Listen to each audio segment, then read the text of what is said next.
All right, shalom, shalom, shalom. Rise of the Chosen. Today's what? March 11th, Friday. Shabbat shalom, Akim, Akweth. We are first and foremost, we want to give our thanks, praise, honor, and glory to the Most High Yahweh. We do so in the name of His only begotten Son, Yahweh Shai. And let's get into it, okay? We hope that these current events, is gonna pique your awareness, let you know that in these last days, it's not the time to play. A lot of serious things are happening, man. Our enemies are rising up, and our brethren are falling apart. They're falling by the wayside. They're falling into folly. They're falling into madness. So we gotta try to stay diligent as we do this work. The work is not supposed to stop. We're supposed to increase our activities in these last days, not decrease. All right. Let me get Psalms. The book of Psalms, chapter 133, verse 1.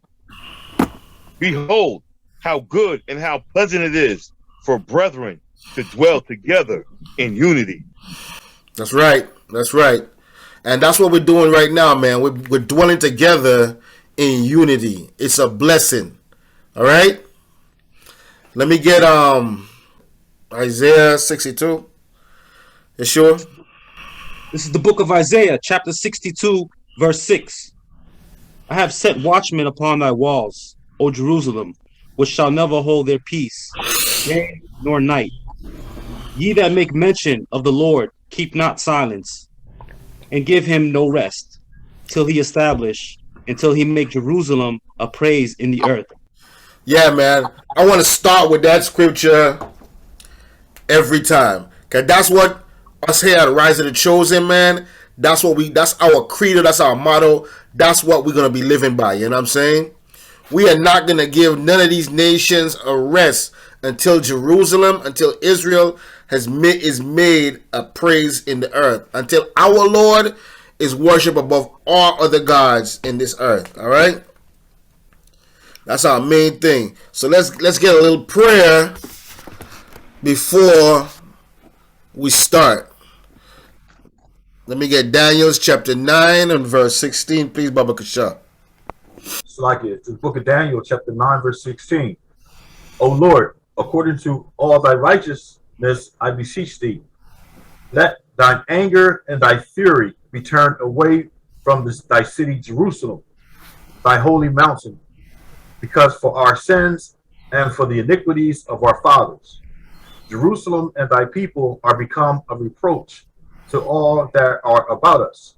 Now therefore, O our God, hear the prayer of thy servants and his supplications, and cause thy face to shine upon thy sanctuary that is desolate, for the Lord's sake. O my God, incline thine ear and hear, open thine eyes and behold our desolations, and this city which is called by thy name, for we do not present our supplications before thee for our righteousness, but for thy great mercies. O Lord, hear. O Lord, forgive. O Lord, hearken and do. Defer not for thine own sake. O my God, for thy city and thy people are called by thy name. So this first story that I'm going to bring out came out last month, February 18th, 2022. Louisiana couple on trial for horrific sex crimes against children. All right, yeah. Anybody hear about this right here? The Isaiah Factor Uncensored starts right now. All I can do is shake my head on this one. We are starting the factor off tonight with that absolutely disgusting case in Louisiana. An ex-teacher has pleaded guilty to crimes against children, which included putting her husband's sperm in cupcakes that were given to children to eat in her classroom. Tell your kids not to take nothing from nobody, and if they do, they need to bring it home to you first.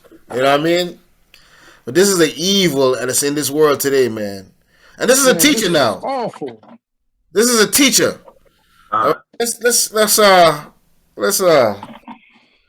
Let's get back into it. Perkins, you see her there, cut a deal that will have her testifying against her ex-husband, the man you see there, Dennis Perkins, a former Livingston Parish deputy sheriff in Louisiana that's close to Baton Rouge.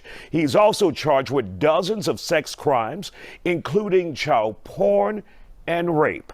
Tonight, I speak with WBRZ TV investigative reporter Chris Nakamoto in my hometown of Baton Rouge. He's one of the best in the business, and he's talking about this disturbing story. He's been following this since it broke back in 2019. Man, I'm sure, Chris, when you saw the details of this case, you had to shake your damn head.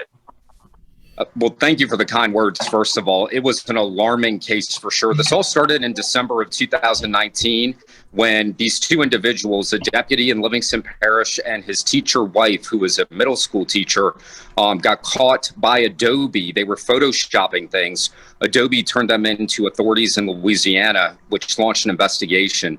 Authorities with the Attorney General's office showed up at the couple's house. They found this safe full of hard drives, computers, thumb drives, things like that. And all of it was encrypted with a software called Keep My Data Safe. And so essentially they had to come in and decode everything.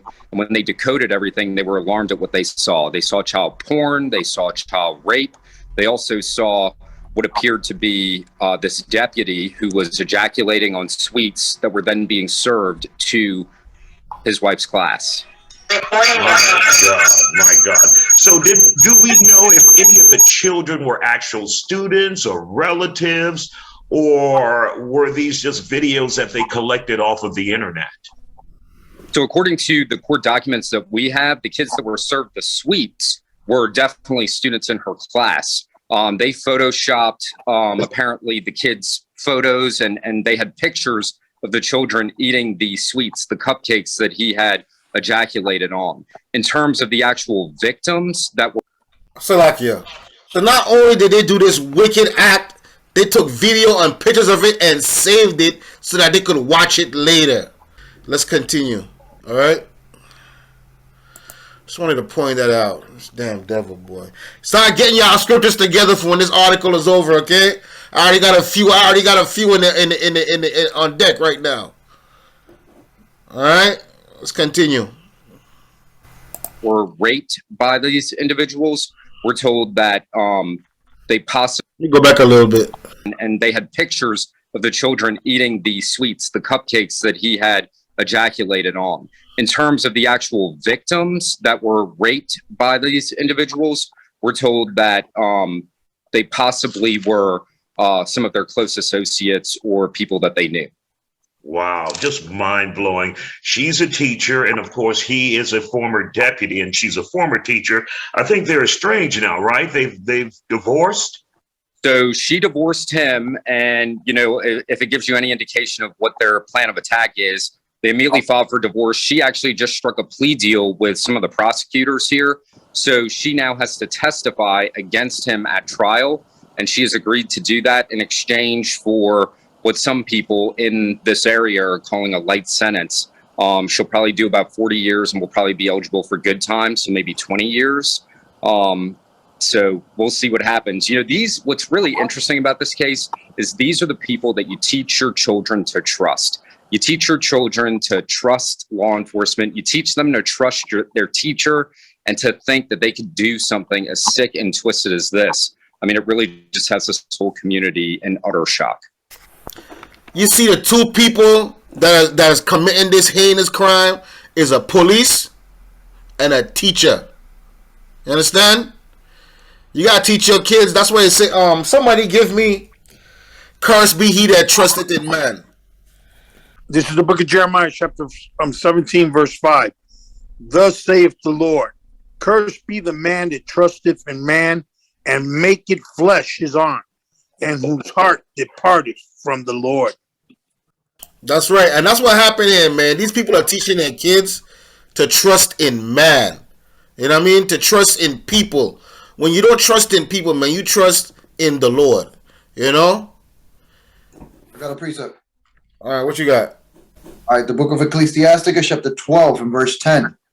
Never trust thine enemy, for like as iron rusted, so is his wickedness. And now you see the devil. Even his wife is they got divorced, and now she's turning state's evidence, and now she's gonna get a lighter sentence when she's just as evil because she's the one that gave it to the children. If it wasn't for her, the kids would have never had that stuff. You know what I'm saying? If I was a parent, man, I'm suing the whole school district. I'm suing the police department. You know what I'm saying? I probably try to murder these people, man. Salakia, but I'm sorry. Like, come on, man. Your kids, like, there's no protection for our children out here, man. You know, the only protection is the Lord. All right, let's continue. They're supposed to be the best of us, our educators, our law enforcement officers, and they went really, really bad, just mind-blowing. Now, what's the status in his case? Where does he stand, Dennis Perkins, the former deputy? So he is scheduled to go to trial sometime this summer. I'm told that they have some evidentiary issues that they're now trying to work through.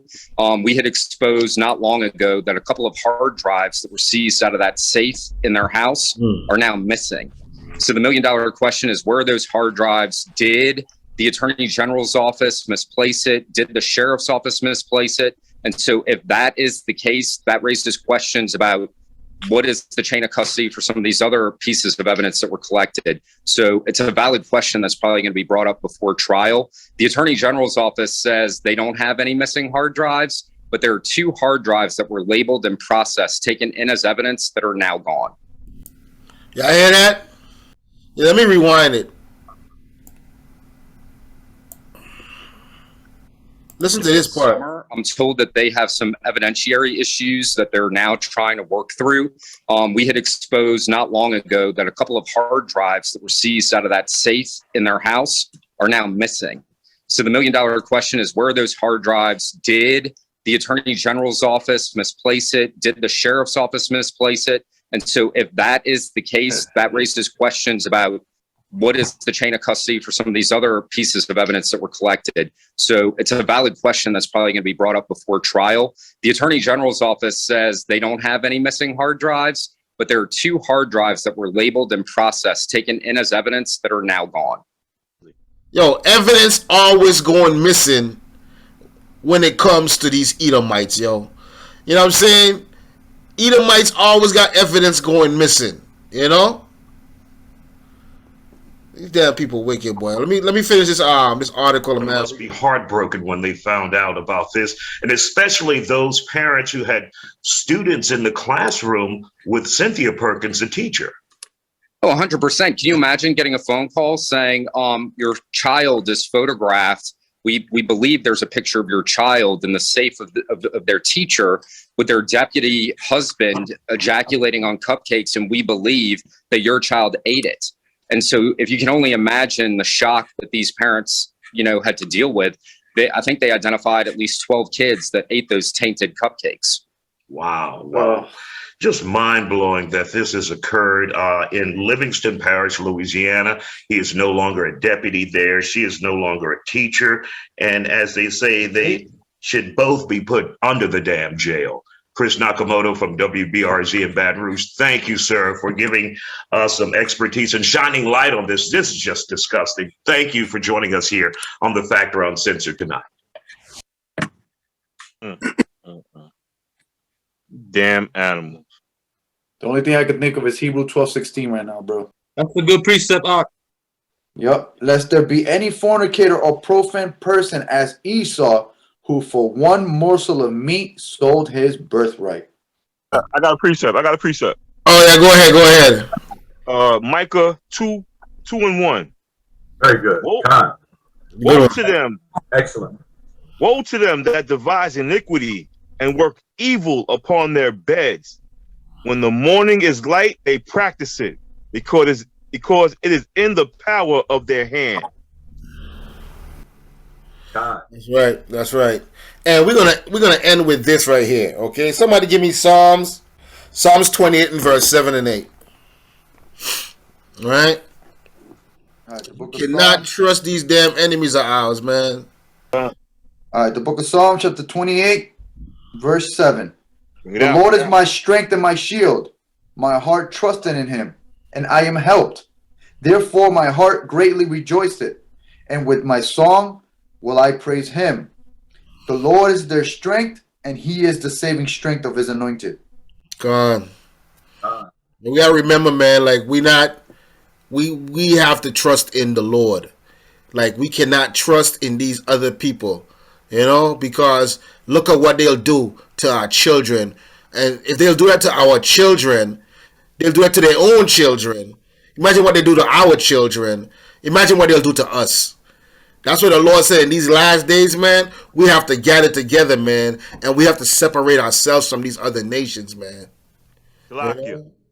Most likely that school that teacher taught in was most likely a predominantly black school. Most It likely. was in Louisiana somewhere. Yeah, it was in Louisiana. Oh, man. So most likely a whole bunch of black kids. That's right. That's right. And then these damn devils is just recording and keeping it, and the state for something that's a child sex crime. You know what I'm saying? That's like the worst type of crime you can have. That's a sex crime. That's a hate crime. You know what I'm saying? That's a lot piled into that, man. You know what I'm saying? Let's get to the next article. Read the title first, though. All right, this is an article from Newsbreak. Man fired after filming manager's racist rant about workers mopping the floor because they're black in famous fast food chain. Goddamn devils. All right. A man lost his job after the manager of a Taco Bell restaurant fired him because he recorded the manager's racist rant saying that black employees mop the floor just because they are black. The video was posted online and immediately gained a lot of attention, reaching millions of views across. A man lost his job after the manager of a Taco Bell restaurant fired him because he recorded the manager's racist rant saying that black employees mop the floor just because they are black. The video was posted online, immediately gained a lot of attention, reaching millions of views across multiple social media networks. According to WSLS report, the video posted on TikTok a few days ago showed the manager's reaction and explanation why she always makes certain store employees mop the floor. The latest incident prompted the company to issue an announcement regarding the incident, and they even offered the fired employee taking back his job. The racist rant incident took place at a Taco Bell location in Virginia last week. The employee who recorded the video, whose identity was not revealed so far, said he recorded the incident because if his video was not out there, nothing would have happened and he'd probably still be working there, happily ever after. The manager, who was identified in the viral video as Stephanie, fired the employee right after the employee questioned why he was always assigned to sweeping and mopping duties inside the restaurant. Just like any other working day, the employee was scheduled to work the next day, but he was told not to come back as scheduled. In the video, the manager is heard saying, employee's name is sweeping the floor because he is black. The video is now viral, and people are devastated by the manager's reaction, who was immediately under investigation by the company. She told me I could leave, I said. I'm not leaving until 11. That's my usual time that my general manager put on there, the employee said. She said, well, I don't need you. So we had words back and forth about me leaving, about me not coming in tomorrow, about how she didn't need me. Although the video was recorded for a purpose to raise awareness about racism, as per the employee claims, his initial idea and sacrificing his job are nothing compared to what happened days after the video went viral on TikTok. According to him, he and his family received a threatening message from a number saying they were going to kill him and his kids. The attention this video received from the online community forced the company to release an official statement regarding the incident, although the local Taco Bell store refused to comment the video. We take this seriously.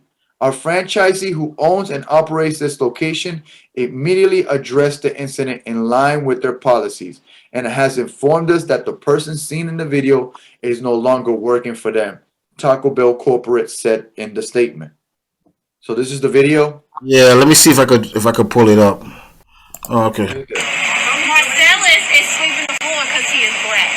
Eric is mopping the floors because he is black. I'm hoping y'all heard that loud and clear. So her name is Stephanie and she works at a Taco Bell in Virginia. I had a young lady sent me that because her brother was working at this location, and yeah, you heard me right, was, because Stephanie fired him. When he was still employed, he asked her, "Why do you always have me sweeping and mopping?" And that was her response. Now that young man has been trying to get a lawyer, but no lawyer wants to take his case. Now the video I showed y'all and the information I'm giving y'all came from his sister because he told his sister all of this. I don't know if she wants to remain private, so I won't include her Instagram handle, but I will send this to her so she can look at the comments. And if there are any lawyers or anybody wanting to help, she'll be able to see that in the comments. So let's boost the hell out of this.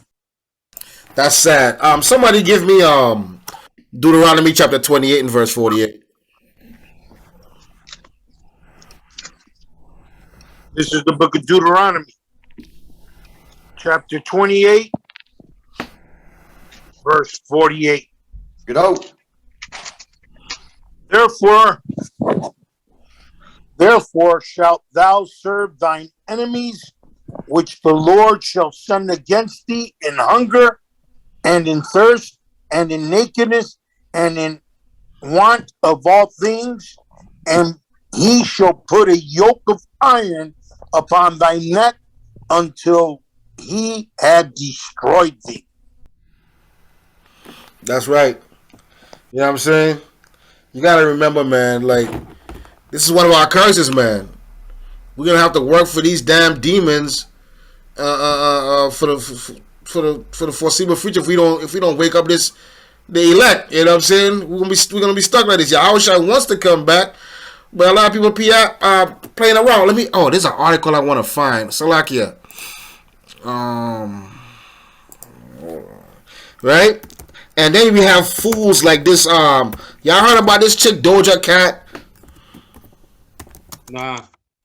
Hold on.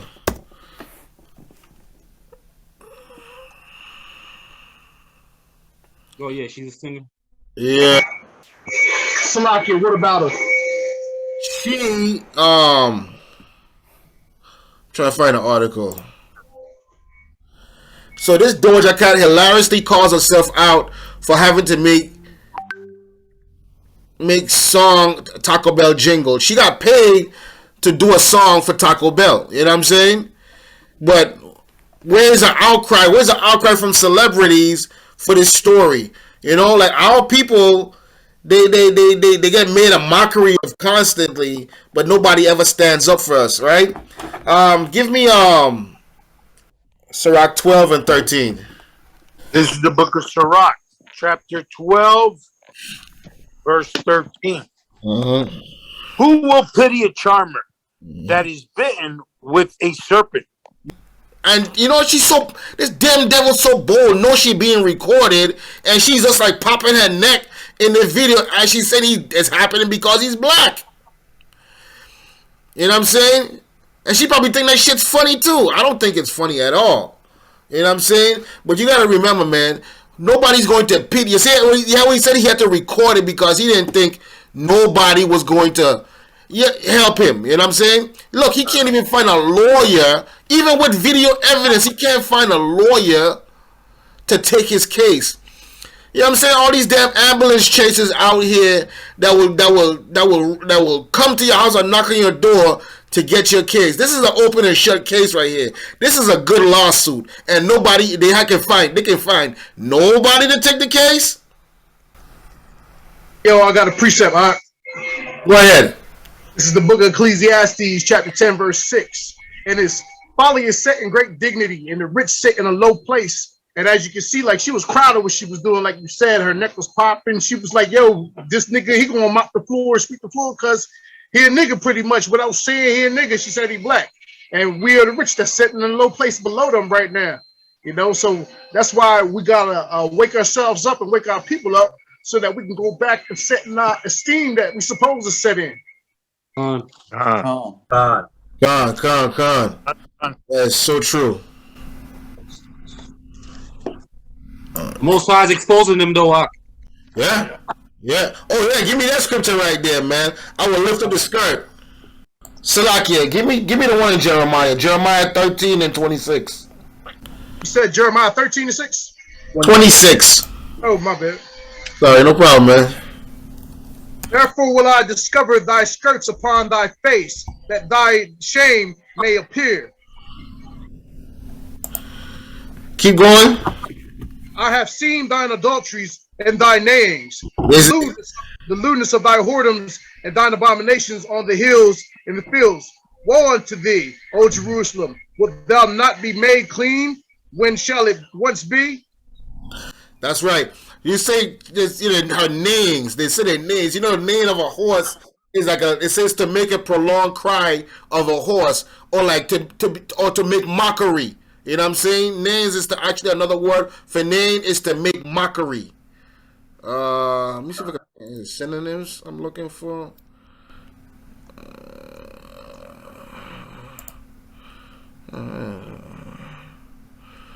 Where is it?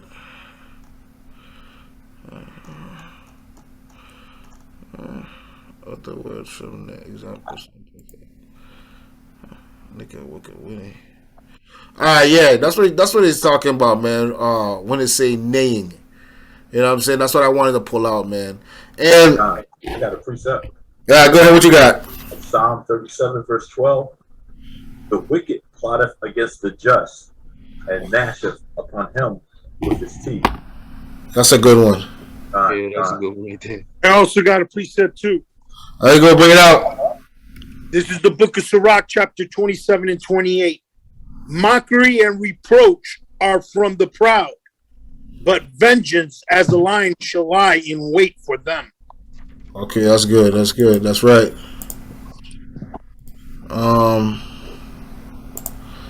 Let me get the next article here. This is a good one. I like this one.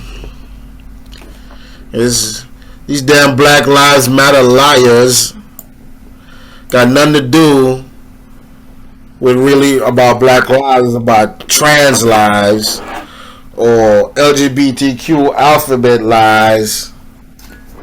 Salakia. Somebody read this article for me, please. I'll read it out. Amazon suspends Black Lives Matter from charity platform after group fails to disclose where 60 million in donations has gone. You hear that? Hold on. Let me get the actual article. Look at that, boy. That's big news right there. Let me see. This is February again, 2022. Slack it.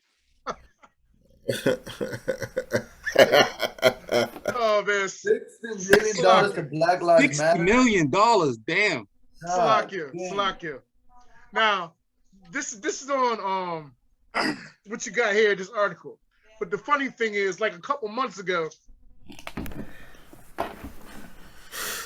the brother Phil Scott on the Advice Show, he was exposing the leader for buying a mansion in, I think it was Ontario or Quebec. You know what I mean? So that's probably where the money went. Like, he's like, y'all supposed to be helping Black lives, and y'all not there really helping anybody in the urban communities with the urban cause. Y'all not helping anybody that's doing shootings every day in the Black community. Y'all not doing no stop the gun violence, but y'all pop up when the police kill somebody. So it's like, where's the money going? And he had exposed the leader for taking funds and buying a mansion up there in Canada somewhere. I'm gonna try to find a video real quick. Let's continue reading the article. Hold up. Start right here. According to Daily Mail, Amazon suspended the Black Lives Matter organization on Tuesday due to their inability to disclose where the millions of dollars donated to their cause had gone. While this is hardly the first time the social justice organization has been scrutinized in regard to their financial transparency, They will reportedly be without funds raised by Amazon Smile until they're back in compliance, a spokesperson for the charity platform recently revealed.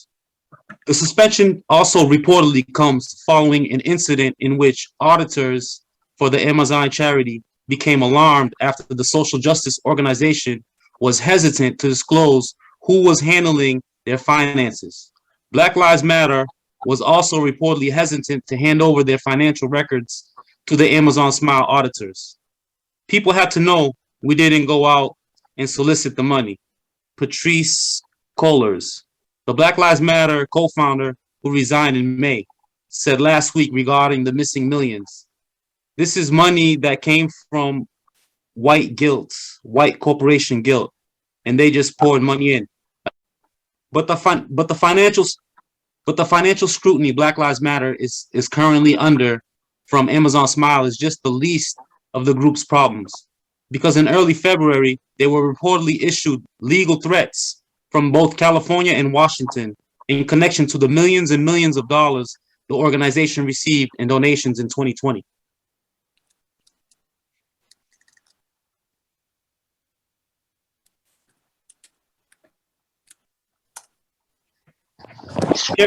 Charitable organizations must meet the requirements outlined in our participation agreement to be eligible for Amazon Smile. An Amazon representative recently revealed the following Black Lives Matter suspension.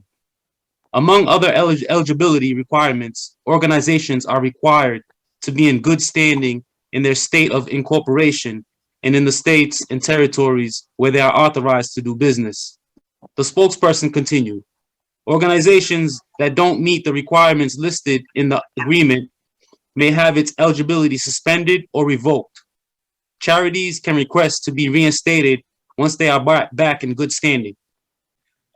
Due to California and Washington's legal threats, the social justice group has reportedly been deemed not in good standing in either state, leaving Amazon Smile no choice but to suspend the organization until they legally and properly disclose who is currently in charge of their finances and where the $60 million in donations went to. Me personally, this organization has always been a fraudulent organization, whether it's been about finances or even what they stand for in general.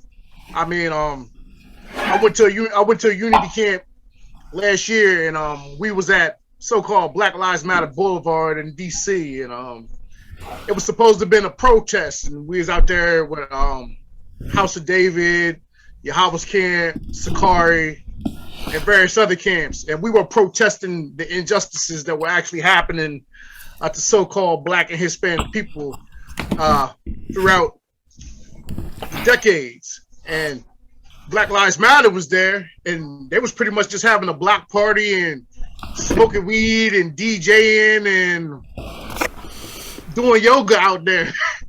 So I don't know what type of protest they was doing, and like the brother Yakwayam said, it was pretty much the LGBTQRSTUV people out there too as well, and they were standing for them. And a lot of the signs out there, let alone saying Black Lives Matter, it was going to Black Trans Lives Matter.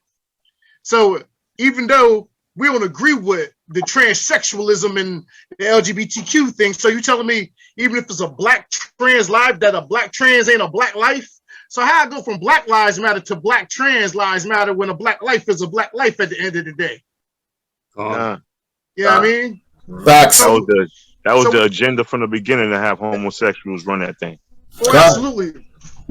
I remember a couple of years ago, it was a gay dude, and it was a whole bunch of white people at a Black Lives Matter rally, and it was near Boston. And the dude, he got up and talked about how he was being teased as a homosexual at a Black Lives Matter rally, and he was a white guy. What do that got to do with Black Lives Matter? Yeah, I mean, first of all, if you homosexual, what type of life you making? Because you making yourself obsolete. So if so-called life matter, let alone Black Lives Matter, you can't even reproduce. So how do life matter if Black Lives Matter? Because you can't even make a life. God. Yeah, I mean, so it's a lot of hypocrisy going on with them. And then I seen an article right here. It says 60 million, but I got the story right here for the Philip Scott show. And on the Philip Scott show, it says that it's actually $90 million. Yeah, I mean, and I had watched some of it, but I just got bored with it. And yeah, her name is Patrice Cullors, and this says that she owes $90 million. I got a precept. Go ahead. This is the book of Job, chapter 9, verse 24. The earth is given into the hand of the wicked. He covered the faces of the judges. Therefore, if not, where and who is he? That's right. That's right. You know? And like that's a wicked thing, man, to say that you out there to help black people and black people aren't getting help, you know? They said George Floyd's wife is still looking for financial support, you know? And so is Eric Garner's wife. You know? Oh, matter of fact, did y'all know that Eric Garner's the guy that choked him out? He's out. He's off. He never he got acquitted. Pantalino or whatever it is. Wow. And somebody else just got out of prison too. I don't know. Honestly, I can't remember. But they let Brianna. It was Breonna Taylor. That guy, he got off. Yeah. Damn shit. And the thing is, what's crazy, what people don't realize is that he was never charged for her murder. He was charged for shooting blindly into the next door neighbor's apartment. Reckless endangerment is what they charged him with. They couldn't charge him. They said they couldn't charge him with murder. You know what I'm saying? And then somebody else recently just get killed from this no-knock warrant. These no-knock warrants, man. Yeah, some young And boy. it was the wrong apartment. Yeah. He was sleeping over some girl house, and then he was sleeping on the couch. They ran up on him and shot at him. Yeah. Killed him. I got a precept. Go ahead. What you got? Zechariah 11, chapter 11, verse 5. Whose possessors slay them and hold themselves not guilty. And they that sell them say, blessed be the Lord, for I am rich, and their own shepherds pity them not. What scripture was that on? That was Zechariah 11, verse 5. You beat me to that one, boy. That's a good one because guess what? Who's out there speaking for us, right? You know what I'm saying? The Israelites. We the ones that's out there speaking for our people. Nobody else. All these so-called politicians, they're not doing anything, man. They just give people a bunch of lip service. They're not telling anybody that the only way, you know what I'm saying, to stop the killing, man, is to serve the Lord. All right? Right. That's right. I got a precept. All right, what you got, Art? This is the book of Isaiah, chapter 42 and 22. But this is a people robbed and spoiled. They are all of them snared in holes. And they are hid in prison houses. They are for a prey, and none delivereth, for a spoil, and none saith restore. Right. We are for a spoil, and none say restore. Go ahead, Salakia. What chapter does that say that again with scripture? Isaiah 42 and 22. Thank you. Come on. Yeah, well, these thieves like robbing sport, man. You know what I'm saying? And you know what this woman's or this person's excuse was for the money going missing. She didn't say where the money went. She said that the money came from white guilt. And what was the other one? White guilt and something else. Corporate. Hold up. Where is it?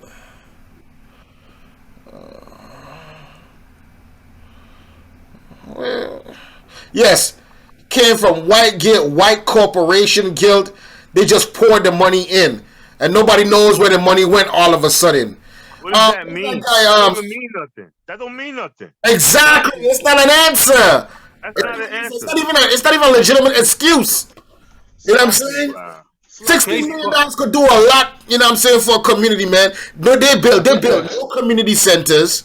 You know, you use our plight to get money, and you kept it for yourself. That's the argument. You know what I'm saying? I don't care. They're supposed to give us their riches. It happened in Egypt. It's gonna happen again when Yahushua come back. We're gonna rob and spoil them. But go ahead. Now, what you just saw, what you just heard right there, you just read right there, that was just an agenda answer. Because you got to remember, these people are funded by people like George Soros.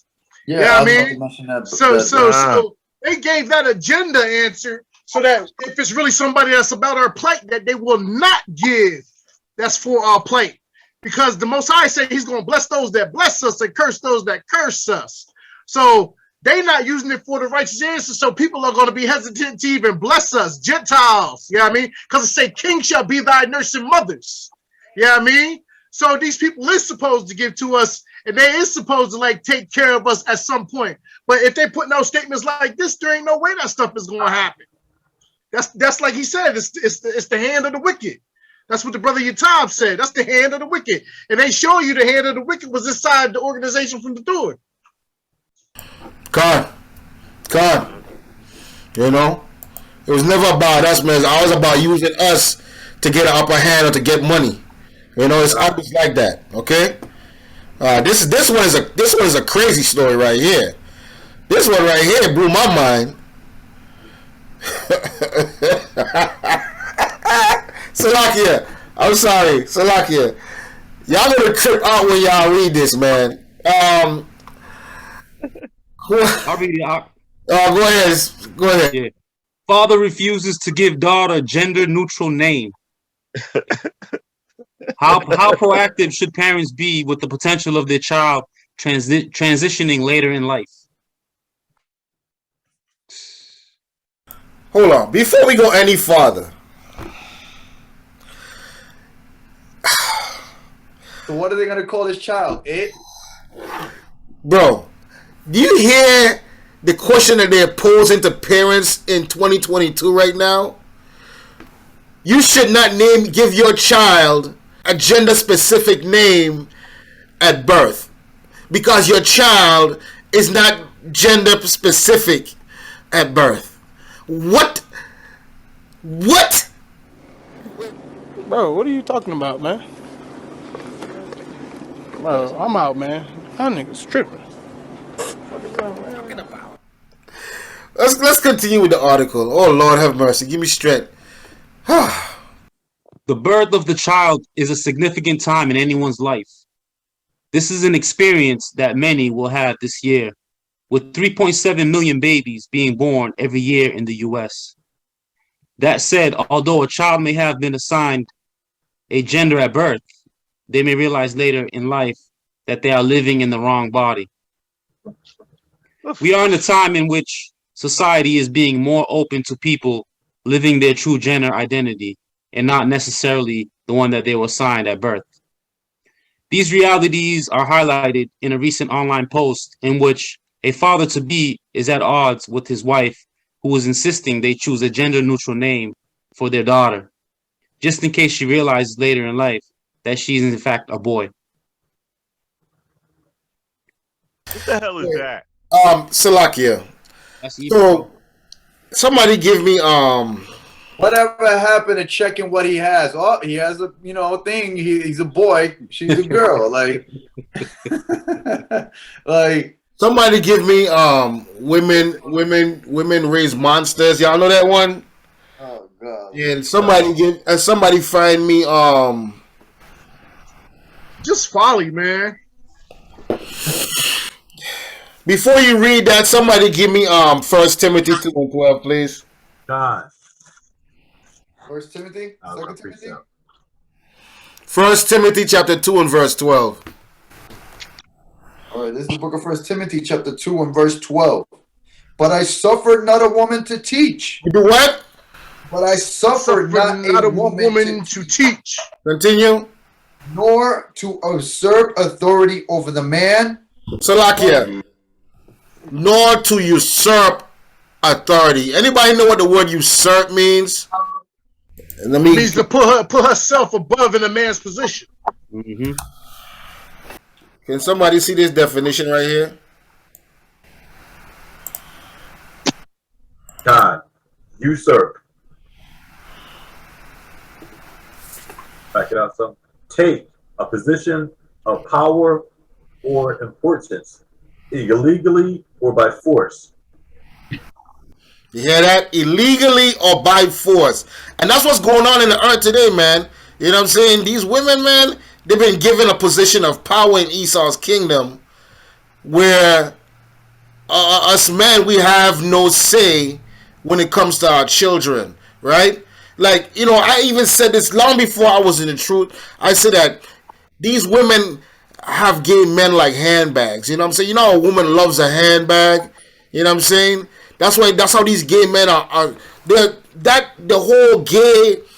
whole homosexual agenda has been not perpetrated, but has been encouraged and proliferated through women, especially the Israelite women.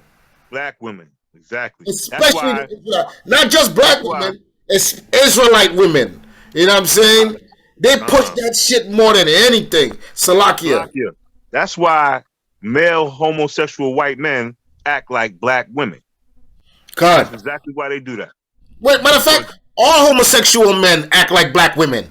Person. Yeah, true that. Hispanic women. You know what I'm saying? True that. You don't see no white bread homosexual person. They don't act all white bread tight pants. They all act like black and Hispanic women. Every homosexual act like them. A little worse. What they assume is black and Latino women. Because a lot of these niggas are extra dramatic with it. Exactly.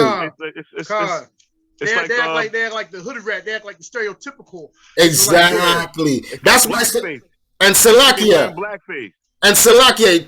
Come to think of it, even on the opposite end of the spectrum, right? When another nation wants to think that they're cool, they don't pick the doctor. They don't pick the Israelite doctor. They pick the Israelite thug, the Israelite criminal, the Israelite drug dealer. That's what's exemplified.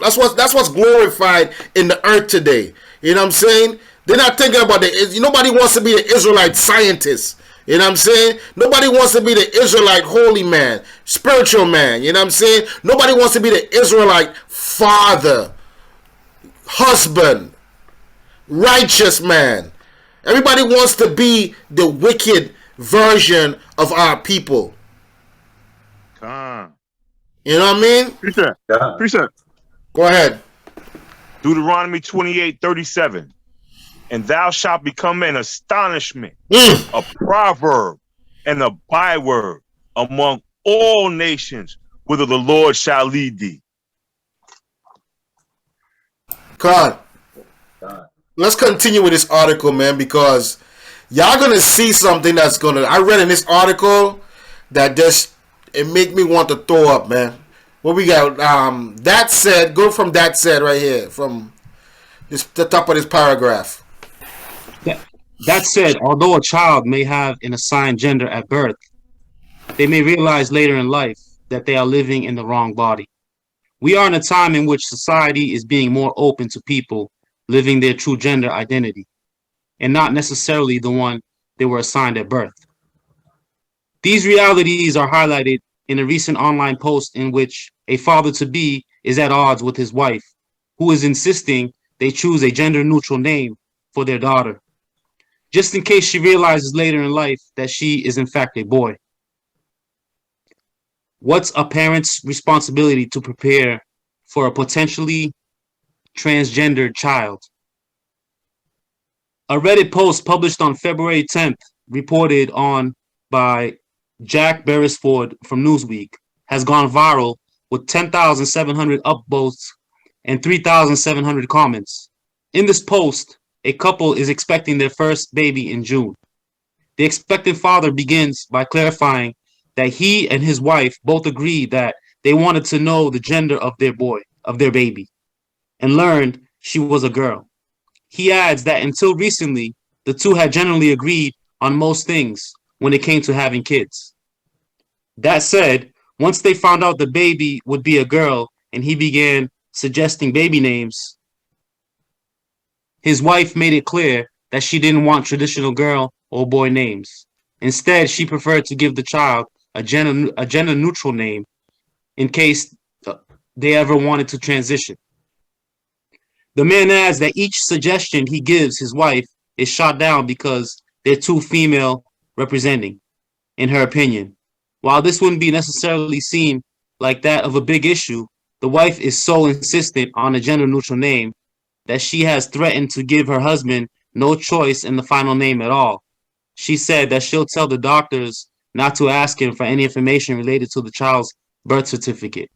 Salakia, Shit is that? that is outrageous. That's illegal. You can't do that. That's illegal. Slakia. Go ahead. This is the book of Romans, chapter 1, verse 21. Because that when they knew God, they glorified him not as God, neither were they thankful, but became vain in their imaginations, and their foolish heart was darkened. Now, they're not thankful to have a child from God. Yeah, I mean, they want to be able to make this child of a neutrality instead of what God made this child to be as it was when it was born. Okay? Professing themselves to be wise, they became fools. It's foolish to think that you're going to name every child a Renee or Ashley or a Kelly or something like that, which is a gender neutral name. Like, come on Stacy now. and Tracy. Yeah, foolishness, you know what I mean? And change the glory of the uncorruptible God into an image made like a corruptible man, to birds and four-footed beasts and creeping things. Wherefore God also gave them up to uncleanness through the lust of their own hearts, to dishonor their own bodies between themselves. Now it's dishonor to think that you're going to have a child born a male or a female, and then they're going to want to change what they was given to be as the Creator created them to be. That's just foolishness in itself, man. That's the image of corruptible man, telling the man he can cut off his fang and then become a woman, but can't have children. So you render yourself to be useless. You wounded in the stones. You know what I mean? And the scriptures say that if you wounded in your stones, you're worthy of death. So if you're a man wanting to be a woman, like, that's all folly, man. It's just all folly. Gone. And I yield the floor at that point, man. Hey, read 28, Yakina. Verse 28. And even as they did not like to retain Yahweh in their knowledge, Yahweh gave them over to a reprobate mind to do those things which are not convenient. It's not convenient for a woman later on in life to cut off her breast and say she a man. It's not convenient for a man to cut off his penis and get a doctor to slit himself down the middle and proclaim himself to be a woman. Because you're still born a man. Go and do your research, brother. 90% of those guys that do that, they commit suicide. God, I got a precept. 2 Thessalonians chapter 3. 2 Thessalonians chapter 2, verse 11 and verse 12. This is the book of 2 Thessalonians chapter 2, verse 11 and 12. And for this cause, God shall send them strong delusion, that they should believe a lie. Verse 12, that they all might be damned who believe not the truth, but had pleasure in unrighteousness. Woo. They have pleasure in unrighteousness, so the Lord has given them up to a strong delusion, and they can't believe the truth, man.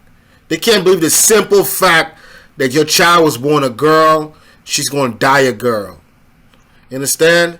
She was born in the right body. That's this idea that the Lord, the Most High God, the perfect of all perfects, can make a mistake. That's wicked as hell to think that. And that's what this earth is perpetrating, that God makes mistakes and man can correct it. Alright?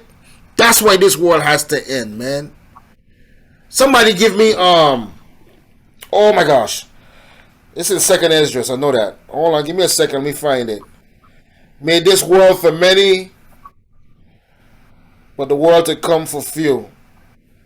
8-1. Yeah, give me that. Pull that for me, please.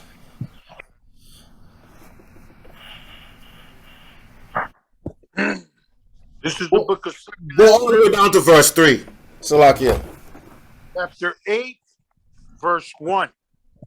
And he answered me, saying, the Most High made this world for many, but the world to come for a few. I will tell thee a similitude, Esdras, as when thou askest the earth, it shall say unto thee, that it giveth much mold, whereof earthen vessels are made, but little dust that gold cometh of. Even so is the course of this present world. There be many created, but few shall be saved. God, and that's what's happening, man. This world is the world full of many earthen vessels, but the world to come is going to be the world of vessels made of gold. Because what does the scripture say? In that wilderness, he's going to try us with fire, like gold is refined in the fire. All right. The Lord is refining us right now, man, and He's getting the impurities away from us. What's the high holiness that's coming up? Passover. And what do we do to prepare for Passover? We get the leaven out. You know what I'm saying? We're supposed to be spending this time right now, man, doing a real strong internal reflection and finding out what it is we need to do to get ourselves right, man. Because Lord willing, man, this is the last one, man. This is the last hoorah. This is the last going around. But if it's not, we still got to work constantly to try to get ourselves right. You know? None of us are perfect in the sight of the Lord. You know what I'm saying? But as Yahweh Shai says, man, to try and to strive to be perfect as our Father in heaven is perfect. You know what I'm saying? These other people, man, they're trying to be perfectly wicked. You understand? This woman said that she gonna tell him, if he don't agree with me, if he don't agree with what I'm saying, I'm gonna have the doctors cut him out of the whole process. That is wicked as hell, man. This is a person that you say you love and you care about. This is a person that you say you love and you care about. How could you actually care? You know? I don't know if I need to finish this article. That women are more lenient to it than men.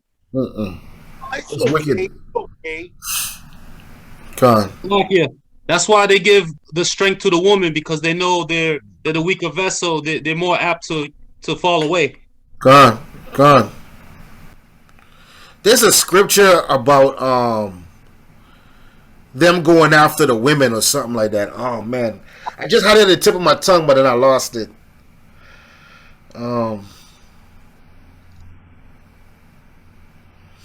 I might come back to it, but Yeshua, could you please finish it out? What's in the name anyway?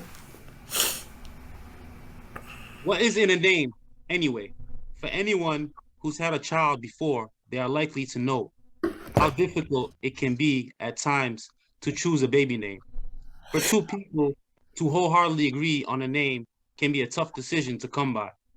That said, when it does come to choosing a baby's name, both parents should be in agreement before making a final decision. It's not unreasonable for anyone to anticipate that a child could change their name at some point down the road. In fact, it's estimated that over 50,000 Americans change their name every year. There are a variety of reasons for doing so, and transitioning into one's true gender identity is certainly one of those reasons. The husband concludes his post by saying that he thinks his wife is overthinking the situation too much, and that if their child were to transition, they would likely choose their own name to represent what feels most authentic to them. What do you think? Is it reasonable for the wife to insist on gender-neutral names for their child, just in case their daughter chooses to transition? Or is it fair for the husband to encourage choosing whatever name they both like and giving their children permission down the line to change their own names if they decide to? You know what we think? You know what us Israelites think? That this is folly and madness. God. All right, somebody give me the book of 2 Timothy chapter 3, verse 6 and verse 7. This is the book of 2 Timothy, chapter 3, verse 6 and 7. For of this sort are they which creep into houses and lead captive silly women laden with sins, led away with diverse lusts, ever learning and never able to come to the knowledge of the truth. That's right. All the books they're reading on transgenderism, transhumanism, all the craziness and folly that they matters that they're into, they can never come to the knowledge of the simple truth that your child is born a girl, and that's what the Lord intended her to be. All right. Let me get that precept. Tell me the precept, Sharpa. Genesis chapter 1, verse 27. God. So God created man in his image, and the image of God created he him. Male and female created he them. So Yahweh, he's in charge of all that. They want to deny the power of God and the existence of the Most High God. God. Let me follow that up with a closer. All right. Let me get 1 Corinthians chapter 14 and verse 33. Let me close that one out right there, man. Most High ain't the author of confusion. That's right. First Corinthians 14 and 33. Yeah. For Yahweh is not the author of confusion, but of peace, as in all churches of the saints. Let your women keep silence in the churches, for it is not permitted unto them to speak, but they are commanded to be under obedience, as also saith the law. Perfect. That is perfect. We only have a little bit more time, so we have enough time for maybe like 2 more stories. Let's I wanna read this one. So hey, check this. This is the craziness that's going on in the world right now, man. Check this out. This madness. While everybody worrying about a war in Ukraine, man, we got birds that's dropping dead everywhere, man. You may have seen that dramatic video of hundreds of birds literally falling from the sky into a neighborhood. What on earth was going on? A flock of birds dropped dead from the sky mid-flight. Police say hundreds of yellow-headed blackbirds died. There's been all kinds of speculation about what caused that. Can you believe that? So this is a flock of yellow-headed blackbirds crashing to the ground by the hundreds on a random street in Mexico last week in Chihuahua. Boom. Here we go. There we go. Oh my gosh. Seemingly dropped dead mid-flight. Chihuahua City Police. Maybe we'll show this again here. Local authorities, they can't, there it is, look at that. That is bizarre. They don't know exactly the reason behind this. Authorities still don't know what caused their death. Yeah. That is a lot of birds that just fell from the sky. Beautiful birds too, so very unfortunate situation there. I cannot believe that. Like, that is insane. I was trying to see on that video if Alfred Hitchcock walked by at any point. That is crazy. Wildlife officials are investigating why dozens of crows died, scattered around the federal courthouse. Waiting on results after dozens of dead crows. Tonight, experts are working to figure out why it happened. Reminiscent of scenes from the Alfred Hitchcock classic, crows are constantly covering downtown trees. No one yet knows what caused the death of a number of crows in downtown St. Louis. The Missouri Department of Conservation spokesperson tells Fox 2 News the situation is very unusual. About 50 dead crows were reported at Creve Coeur Lake this past weekend, too. It does remain a mystery, and for some folks, a symbol. In literature, dead crows are often associated with loneliness, despair, and misfortune. I don't know if I'm going to go that far, but it is weird, Randy. Let's take a look at a shocking and bizarre discovery in the New River Valley today. We're told Radford University students found at least 55 American robins dead on the ground this week. The Southwest Virginia Wildlife Center was able to save 2 birds, which are recovering well. And there's no word on the exact cause, but one idea is that they died from trauma. Roger Holloway, the executive director of the World Bird Sanctuary, says a die-off of many animals of the same species indicates a problem. A spokesperson for the Missouri Department of Conservation says the birds weren't physically injured and had no signs of blood. That rules out an attack or shooting.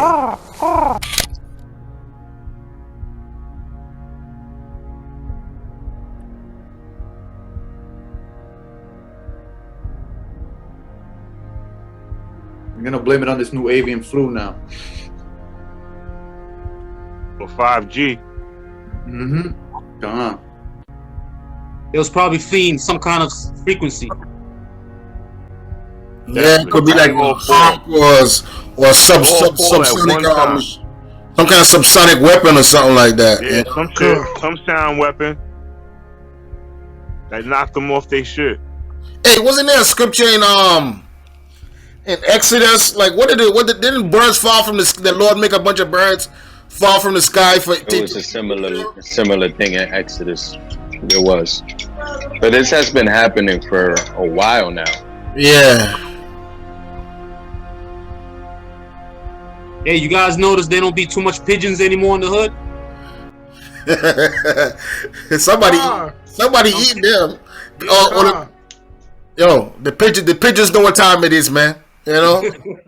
I mean, right here where I live in Middletown, man, it used to be a ton of pigeons uptown. Yeah, like, you don't see I don't see no pigeons. Like I used to literally see pigeons and squirrels. I see plenty of vultures there. That's crazy. Pigeons are clean, right? You can eat pigeons, right? They're not unclean, right? Yeah, they are clean. Yeah, a lot of people. No, not in New York. Hey. Take that back. Not in New York. I had to say that. You touch base on the vultures, right? You say you see a lot of vultures. Yeah. That's what the Most High is going to be using, eating up all these carcasses. Yeah. Yeah. Yeah, the vultures like the same thing as shrimp and lobster. That's the cleanup crew. Yep. Yeah, come. Oh yeah. Okay, I got a scripture. Hosea 4 and let me see.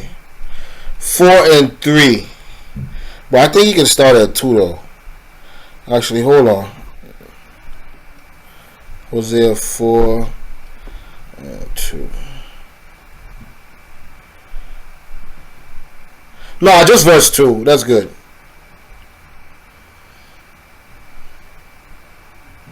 This is the book of Hosea, chapter 4, verse... Start with verse 1 and then skip verse 2 and go to verse 3. All right. This is the book of Hosea, chapter 4, verse 1. Hear the word of the Lord, ye children of Israel. For the Lord have a controversy with the inhabitants of the land, because there is no truth, no mercy, nor knowledge of God in the land. Verse 3. Therefore shall the land mourn, and everyone that dwelleth therein shall languish. With the beasts of the field and with the fowls of heaven, yea, the fishes of the sea also shall be taken away. God. That's a perfect precept right there. Because check it. You know what I'm saying? Y'all know about all the fish that become dolphins and all of them that's washing up on shore. Like recently there was a bunch of fish popped up dead somewhere. I can't remember where, but this was recently. But it's been happening for a while too, you know. But like birds just falling out of the sky like that's something new. I mean it's been going on for maybe like a couple of years now. And y'all notice nobody's talking about got vaccinated anymore. I don't know. That's because now they're talking about war. Oh yeah, that's a distraction, man. You know what I'm saying? And gas prices going up, but guess why? Why you know why that is? They refuse to drill. You know what I'm saying? Got a lot of oil. Yeah, you're right, brother. Yeah, you're right. You know what I mean? Yo, United States is the fifth largest producer of oil. All right. Yo, Biden just released 60 million barrels out of our reserve. You understand? They got billions of barrels though. Yes, exactly. But he just to try to quote unquote ease the pressure at the pumps. Gas is $6 in the Virgin Islands, man. Yeah. $6, Akiem. They said we should sacrifice money at the pump for our for the people. For the people of Ukraine. When did this sacrifice for our brothers in Haiti? What did this sacrifice? What did this sacrifice for our brethren in Venezuela? In Puerto Rico. Ukrainian. Yeah, damn the Ukraine was the Khazarian stronghold. Yeah, I mean that's like the biggest part of Khazaria that was there. That's not what they telling you. And the so-called Khazars want that land.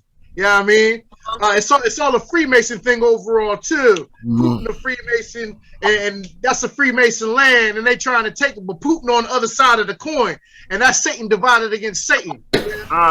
That's what's going on right there. Cut and dry. Only the eye that's awake going to see that right now. But Ukraine is the stronghold of the Khazarian mafia right now. And the Rothschilds, the Rockefellers, the Oppenheimers, and the Beers, they want to go back into that land because that's the stronghold. And they know that's where they originally come from. And they know they're not the children. They know we are the children. That's why when people was trying to escape there that was so-called of African descent, they was leaving them to be killed because they look at us like Goyim. Yeah, when they the real Goyim. You know what I mean?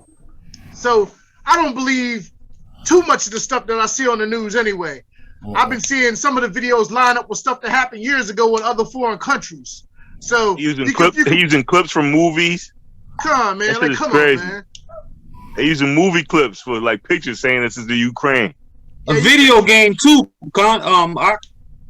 Oh, word. When they doing like flyovers with their jets. Yeah. That's Call of Duty, man. Yep. That's Call of Duty, man. It's amazing. People don't even catch on, man. I played that board. That shit is Call of Duty. I said I played that board. That shit is, and they got people in body bags. They got fake. They got people that's alive laying down in body bags, and the body bags is moving around. It's all bullshit, bro. But yeah, man, I don't pray for no Ukraine, man.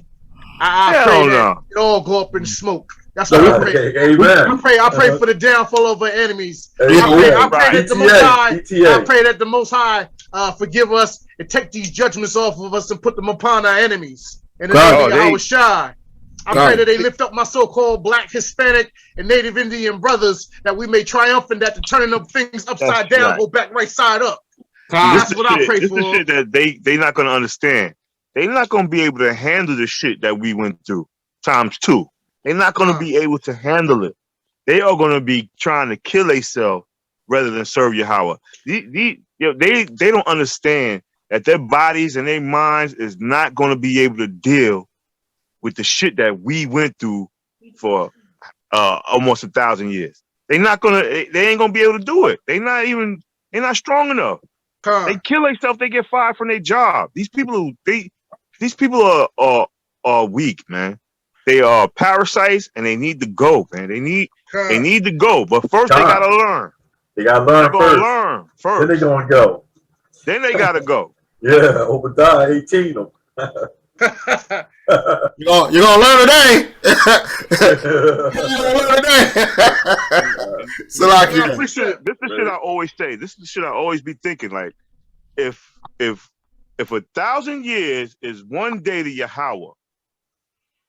They killed Yahweh Shai 2 days ago in God's eyes. Like, he's mad, bro. Wow. If you look at it, they got him 2 days ago. Like, this is yo, you gotta think about it. This is like if this is 1,000 years, if 1,000 years is one like day to the Most High, 2 days ago, the Yahweh Shai got killed. They bodied him. And if somebody killed my son 2 days ago, I'm going to be steaming hot. I'm going to kill everything moving. Yeah, you still pissed. God. Yo, somebody saying the precept? Yeah, this is the book of Isaiah, chapter 60, verse 12. For the nation and the kingdom that will not serve thee shall perish. Yea, those nations shall be utterly wasted. The glory of Lebanon shall come unto thee, the fir tree, the pine tree, and the box there together, to beautify the place of my sanctuary. And I will make thee a place of my feet glorious. The sons also of them that afflicted thee shall come bending unto thee, and all they that despise thee shall bow themselves down at the soles of thy feet, and they shall call thee the city of Yahweh, the Zion of the Holy One of Israel. Whereas thou hast been forsaken and hated, so that no man went through thee, I will make thee an eternal excellency of joy of many generations.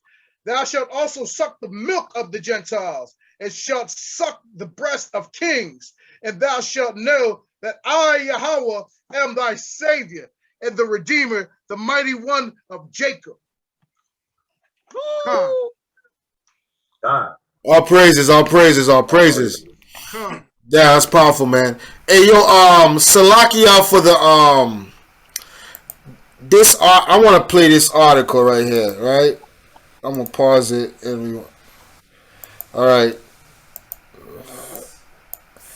There's gonna be a little bit of foul language. I'm gonna take care of that in the post editing, but I want y'all to really this guy's take on it, because I've watched like 3 videos of this one story.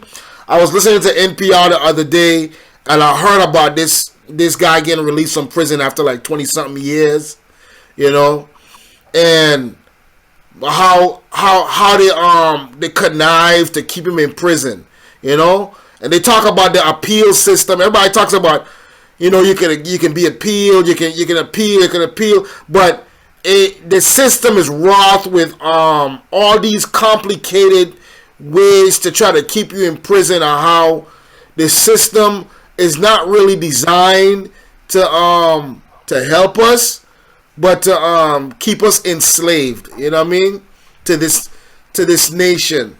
And they know it's unrighteous, but it's nothing that anybody ever does. The thing about it is, right, man, these prosecutors, a lot of prosecutors and police, we already talk about the police and they're wicked as hell, but nobody's talking about these prosecutors, man. You know how they be withholding evidence. It be other people that they find credible as credible suspects. They be like, no, we're not gonna use this person. But I want y'all to give me a nation in our prayer. We pray for a nation that cannot save us. Anybody know that one? A nation that cannot save us. I believe it's Lamentation 4:17. Lamentation. Yeah, that's one of my favorite ones right there too. Salakia, 1 second. Yeah, read that for me, please, Akim. The book of Lamentations, chapter 4, verse 17. As for us, our eyes as yet failed for our vain help. In our watching, we have watched for a nation that could not save us. Oh, man. Ecclesiastes chapter 7, verse 7. Surely oppression maketh a wise man mad, and the gift destroy the heart. That's right, baby. Oppression is gonna make a wise man mad. If you ain't mad, if it don't make you mad to see this type of oppression, you know, you just a heartless person, man. Somebody give me hidden prison houses, please. I got a precept in the meantime. Go ahead, bring it up. This is the book of Job, chapter 9, verse 24. The earth is given into the hand of the wicked. He covered the faces of the judge thereof. If not, where? Who is he? I got that precept whenever you want it. This is the book of Isaiah, chapter 40. Yeah, Isaiah 42, verse 22. But this is a people robbed and spoiled. They are all of them snared in holes, and they are hid in prison houses. They are for a prey, and none delivereth, for a spoil, and none saith, restore. Let me pause this. This is my next. Anybody got any more precepts? I want to go to my last story. We kind of ran over a little bit of time, but I have to get this story out before we close out tonight. All right. I got one more. Psalms chapter 10 and verse 2. Psalms chapter 10. Let me get this real quick. I saw this story too. I saw this story earlier this morning. All right, Charles. Me and my wife watched it. Slakia. Psalm chapter 10 and verse 2. The wicked in his pride doth persecute the poor. Let them be taken in the devices that they have imagined. So the wicked in his pride does pursue the poor. So it's always our people, man, that's been being persecuted, man. You know what I mean? Let them be taken in the devices that they have imagined. And we all know that Esau and all these other nations, man, they always want to be crafty. You know, they seek that crafty counsel against us. You know what I'm saying? The brother had an alibi written by the court. You know what I mean? That put him in that didn't put him in that place. They don't care. Man, that's awful, man. How they doing that, brother, man? That's that perpetual hatred. It almost irritated me that it was on that comedy show and they had the laughing in the background. Yeah, that's what I was saying. Like it was funny. I was trying to find. I understand. That's perturbed me too. That's why I gave that like a preemptive before I played the video. So you know what I'm saying? Because I wanted y'all to focus on the actual article and not the ad libs. You know. Because but it was all right because it showed us the wickedness that they was finding amusement in it. Exactly. You know, and the fact that that was a thorough report. You know what I'm saying? But it's a comedy show, so they try to throw a little bit of humor in there where there really isn't any humor. That's why I ended with oppression gotta make you mad, man. You know, that's just evil as heck, man. I think they try to act like they care. Yeah, they do, but they don't care, and it's proof that they don't care because why are you spending money to keep a man in prison? That makes no sense. You know what I'm saying? Like, what was that? Unrighteous decrees I shall pull out earlier? Yeah, man, and that's exactly what it is, man. You know, I think I have another preset. Let me see what I got here. Go ahead, Art. Ezekiel 35:5. Because thou hast had a perpetual hatred and hast shed the blood of the children of Israel by the force of the sword in the time of their calamity, in the time that their iniquity had an end. Therefore, as I live, saith the Lord Yahweh, I will prepare thee unto blood, and blood shall pursue thee. Since thou hast not hated blood, even blood shall pursue thee. That's what the Most High says. Prepare slaughter, man. Prepare slaughter. Con. So this right here, I don't know if I want to read the article first or watch the video first. Let's watch the video first. We'll play the video, yeah. A high-stakes Florida bill is now headed for the governor's desk. Among other things, the legislation limits what classrooms can teach about sexual orientation and gender identity, earning it the nickname. I'm gonna play that one more time, okay? Listen to what this bill is supposed to do. I'm gonna have to pull up an article that talks a little bit more in depth about it because they try to they talk so fast, they kind of run right past the important bits. You know what I'm saying? This bill is to stop them from teaching whatever they want to our children's schools. And the thing that they want to teach our children now, listen to the age group now, from kindergarten to 3rd grade. They want to be able to teach transgenderism and homosexuality in these age groups where they shouldn't be allowed to teach our kids about basic sexuality at that age. You know what I'm saying? They have to pass the bill. So go ahead. What pissed me off about this, and I saw this story or two earlier, I had already watched it. What pissed me off about this is that at this present time, They're not even teaching any history. There's no history class in school, at least not here. There's no history at all. There's not a history class anymore. You got social studies, you got language arts, you got science and math, but there's no history class. So you don't want to teach history because it's going to show us lifting up the skirt and slavery being showed on what you did to so-called Black and Hispanic people. But you want to teach some LGBT history stuff. You know what I mean? Right, God. Because what was it called? They don't want to teach critical race theory, right? But they want to teach LGBTQ positive, negative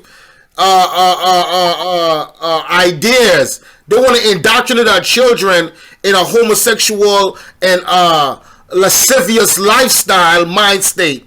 You know what I'm saying? Instead of teaching us the history of what they did to our people, they're saying that's irrelevant. But what is it? It's relevant to teach them about sexuality. A third grader that's not your child. You have no right to do that. That they have to. The thing is, they're passing a law, right? And if you look in this crowd, you're gonna see some so-called Israelites that's in there promoting this foolishness. And not everybody there is a homosexual now. There's a lot of straight people of our nation that say live and live and let live. I say no. I say I want the Lord to destroy. Brother, can I interject? You know, you're not wrong in what you're saying, because just the other day I saw Jay-Z saying some shit where he was cool about it. You know, and it's unfortunate. Let's just say our people win. Let's just say the true Israelites will win, right? Because we will win. But the ones that they would define to be our leader would be people as Jay-Z, people as Kanye West, people as Fat Joe, and for the women would be Beyonce. Then what happens to the Israelites? We have to stand up. We got to figure out a way to beat these people so that they don't beat us to the punch. You feel me? In Job, let me bring something up. In Job 26:13, by his breath the heavens are cleared. His hands has pierced the fleeing serpent. That's exactly what we need to do to them before they even get to us beforehand. You feel me? Don't let these people that are popular, you know what I mean, try to get ahead of us when we should be ahead of them, bro. Don't let them speak for us. We're the true Israelite. Real quick precept. Jeremiah chapter 5, verse 26. For among my people are found wicked men. They lie in wait, and he set up snares, that they set a trap, that they catch men. What was that precept? It's Jeremiah chapter 5, verse 26. God, I got another precept. Give me Sirach chapter 13 and verse 23. This is allow me off what the brother was talking about just earlier, about they pushing all these so-called celebrities to be the leaders of our community. You know what I'm saying? But these so-called celebrities, man, they sellouts, man. They'll do anything. They'll do anything for popularity, man. You know what I'm saying? That's their God. You know what I'm saying? They serve Satan. You know? Exactly. They won't come to us. They won't come to Yakanan. They won't go to Abiyah. They won't go to you. They won't go to KB and be like, yo, speak for us. Nah, they'll go to Jay-Z. They go to Beyonce, Kanye West. You know what I mean? And I'm telling you, it's like that. And that Spanish chick, I forgot her name, the Cardi B. Puerto Rican chick, Cardi B. Yeah. Jennifer Lopez. How about the guys that she get with? And let's just say she goes with an Israelite brother. You got P. Diddy, who's a bisexual. You feel me? Her the last young guy she was with, he was a dancer. He's a bisexual too. You feel me? She never had a real faithful Israelite brother. She always had something that was both ways, swinging both ways. She had a Jake in the world, man. That's the problem with these women, man. You know how they say that there's this saying about nice guys finish last. Our women have been indoctrinated in the bad boy mentality. You know what I'm saying? Our women hate a righteous man. Exactly. You know what I'm saying? They profess that that's what they want, but in reality, all they care about is somebody that's going to mistreat them. You know what I'm saying? Our people are destroyed for a lack of knowledge. If we're not the Israelites, who is? Who is more destroyed and ridiculous and full of folly. We just a joke, man. Somebody pull this precept for me, Sirach. 13 and 23. I got another precept right after that. I got it. Sirach 13:23. When a rich man speaketh, every man holdeth his tongue, and look what he saith. They extol it to the clouds. But if the poor man speak, they say, "What fellow is this?" That's saying, whose man is this? Exactly. Wow. Get your mans in them. And if he stumble, get your mans. They will help them overthrow him. Yo, this Bible is definitely. Yo, come on, man. This Bible is us, man. He just said, "Yo, whose man is this? Whose man's is this?" Oh my God. This Bible is us, man. And Brother Man was just talking about that. Wow. Because they only respect money. They don't respect wisdom and knowledge in the word of the Lord. That's right. That's because we've been brainwashed, man. We've been brainwashed. And if we don't speak, if we don't stand up and just speak and start fighting back, bro, they're gonna continue winning. That's the only way. They're gonna continue winning. We gotta step up. We gotta speak up, man. You know what I mean? I see a lot of our brothers stepping out there. They going to these camps, and I respect y'all peacefully. Y'all doing it out there in the cold too, man. Much love, much respect. God. Hey, we're not taking no credit for this, man. This is the Lord, man. You know what I'm saying? Right. This is a Lord. This is a Lord, man. Like, if it wasn't for him, yo, I would be nowhere, man. I give that honor and glory to him and only him, man. That's why Shimmy I was shy. That's right. Respect that. Respect that. Yes. You know what I'm saying? Yes. Even all of give the praise to the Lord, man. You thank the Lord for allowing us to be out there, for giving us this knowledge so that we can wake our people up, man. You know what I'm saying?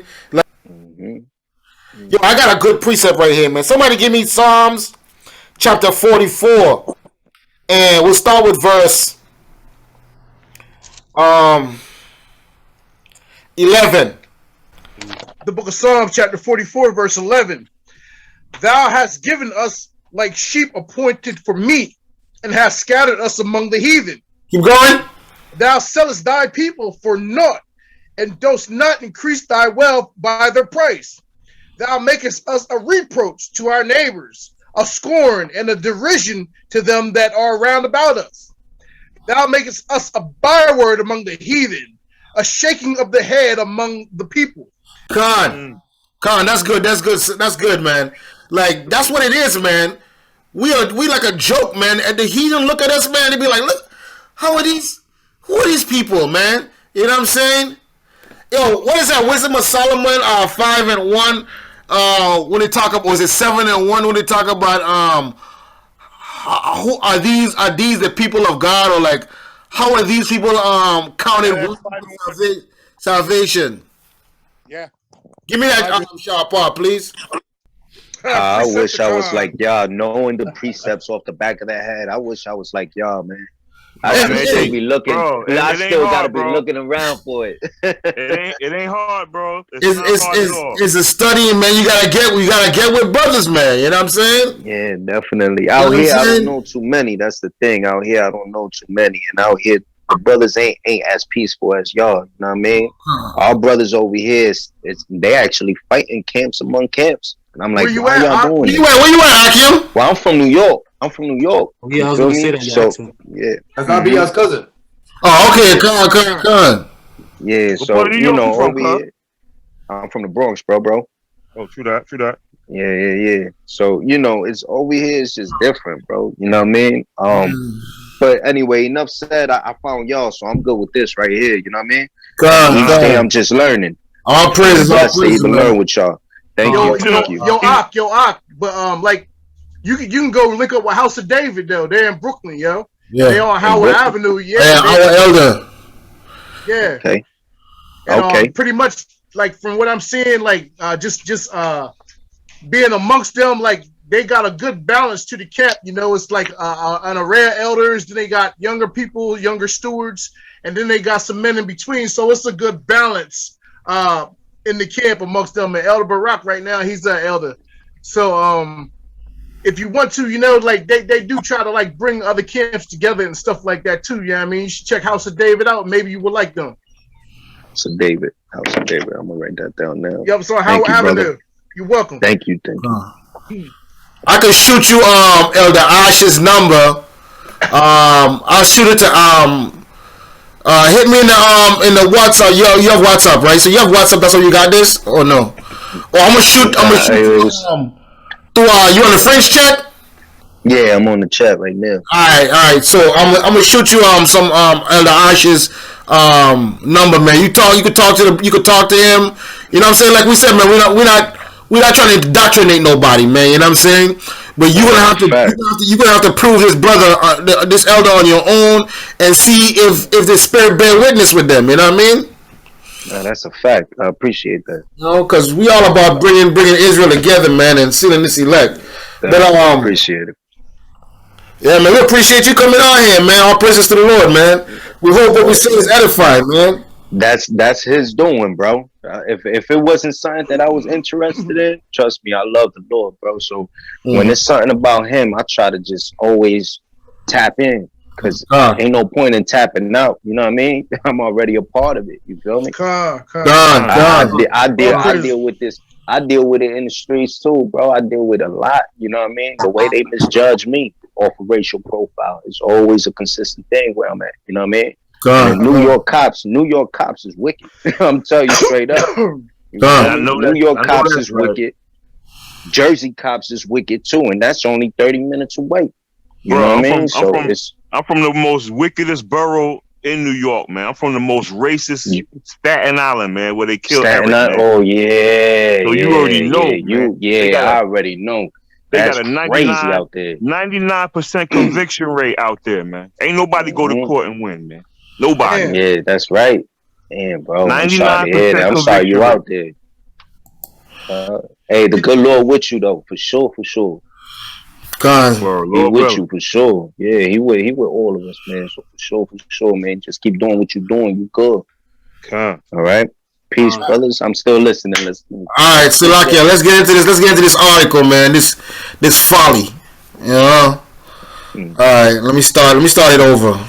A high-stakes Florida bill is now headed for the governor's desk. Among other things, the legislation limits what classrooms can teach about sexual orientation and gender identity, earning it the nickname the Don't Say Gay Bill. Victor Okendo has more on what it would mean for teachers and students in the classroom.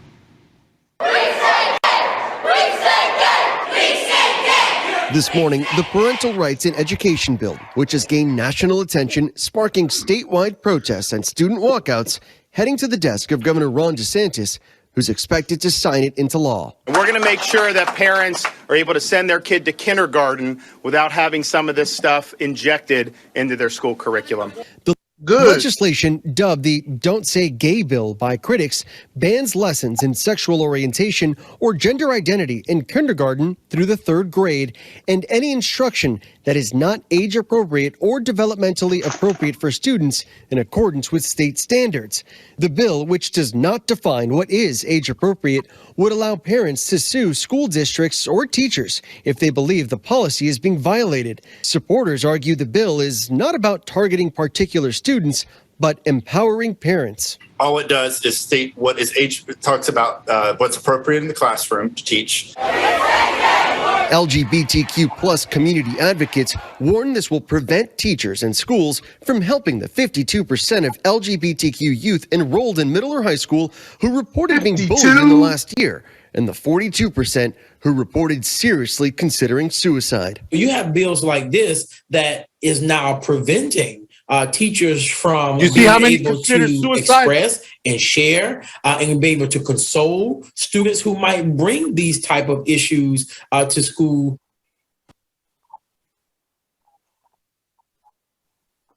Hold on, Salakia. Pause. What they just showed me, that was the kindergartner. Why would a kindergartner be bringing that type of issue to school? That made no sense. Rewind that real quick. Salakia, Yakoyam. Yakoyam, I sent you a video that cartoons that they're showing first graders, and after this, I want you to play that video so you know we could show what they're teaching first graders in the New York schools. Yo, it's gonna be crazy. So I just sent that to you on your WhatsApp. Just keep that in mind after this video. All right, Khan, remind me if I forget, okay? All right? Come on. Let me rewind this right here. Bro, they're trying to infiltrate with this nonsense, bro. That's their agenda. Before they used to do it subliminally. Now all right, go ahead. It's all out in the open now. Y'all ready? Let me play. From helping the 52% of LGBTQ youth enrolled in middle or high school who reported being bullied in the last year, and the 42% who reported seriously considering suicide. You have bills like this that is now preventing teachers from being able to express and share and be able to console students who might bring these type of issues to school. And Governor DeSantis, who has signaled support for the bill, now has 7 days to sign it. Diane? All right, Victor Kendo, thanks for that. And for more on this, I'd like to bring in President and CEO of GLAAD, Sarah Kate Ellis, for more on this. Sarah Kate, thanks for being here. I know you've been a very outspoken critic of this bill. You write on Twitter that it's an effort to silence, shame, and divide and disrespect. So explain why you think this is so harmful. Good morning. Thank you for having me. I just want to say, not only am I the president of GLAAD, I'm gay, and I have 2 kids who are 13. I have twin 13-year-olds. So this is very personal for me. So if you look at kindergarten to 3rd grade, there is no curriculum around sexual orientation and gender identity. The whole thing is just ridiculous, and it's framed as parental rights when actually all it's doing is targeting LGBT kids, families, teachers, shaming us, and it's legalizing censorship. So it's really targeting one community that is already ostracized. And I think, for me personally, I think that when I look at these kids who are in school that see school as a safe place or a safe space, and now it's becoming a war zone for them. And these politicians are taking their personal agenda of raising money and building names for themselves and using our children and our classrooms to create divisions. And it's just crazy. And it's very, very dangerous because, as you reported, what the result of all of this is that these kids feel ostracized and shamed for who they are, and their suicidal ideation and attempts skyrocket. And we have the proof through the Trevor Project that this is consistent. We're seeing it in Texas. And I just want to say one last thing. This is specific about Florida, but if you look across the country, there are nearly 200 anti-LGBTQ bills that have been proposed this year. And this is a coordinated effort. They all have very similar language, and they're targeting the LGBTQ community. And what we're not focusing on is a report that came out yesterday that says our students are way behind in reading because of the pandemic. Let's put our money and our effort there, not on targeting children who are LGBTQ or their families. And Sarah Kate, in a recent interview on our Start Here podcast, Representative Joe Harding, who introduced the bill, defended it, saying that it would not prohibit people from discussing gender identity and sexual orientation in classrooms, just that it would ban curriculum and lessons on it. He says this is about giving parents more rights about raising their kids. What's your response to that? I want him to show me one curriculum that includes sexual education in kindergarten to 3rd grade. It just doesn't exist, having had kindergarten to 3rd grade kids. And I think this is a Trojan horse. Why are we even discussing this? It's not a curriculum agenda item.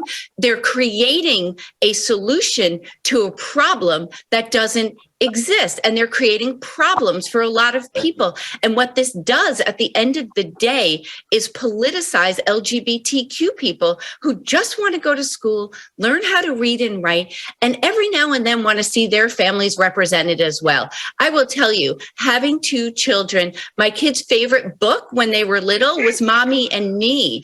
And that was the only book that existed that showcased their family. And they saw themselves in that because they live in a world that is primarily straight, heterosexual, cis. And for once, they saw themselves in the book. And that made them feel like they belong. And is that a terrible thing? And Sarah, I want to move on to, because I'm running out of time with you. The Walt Disney Company, the parent company of ABC News, received some backlash for donating to some Florida state politicians that are sponsoring the bill. In an internal note to employees, the CEO says the entire leadership team unequivocally stands in support of LGBTQ plus employees, their families, their communities, and we are committed to creating a more inclusive company and world. Now, Disney is just one of several companies who are criticized for not doing enough related to this legislation. So what do advocates want to see from companies on this? So I will say kudos to the Disney employees because they've been leading the way on this and leading the charge. And what we want to see is actually corporates leading the charge and it not be a bottom up leadership where it's a top down leadership and are setting the pace for this. We need companies to speak out. We need them to use their economic clout and their political clout to stop these bills.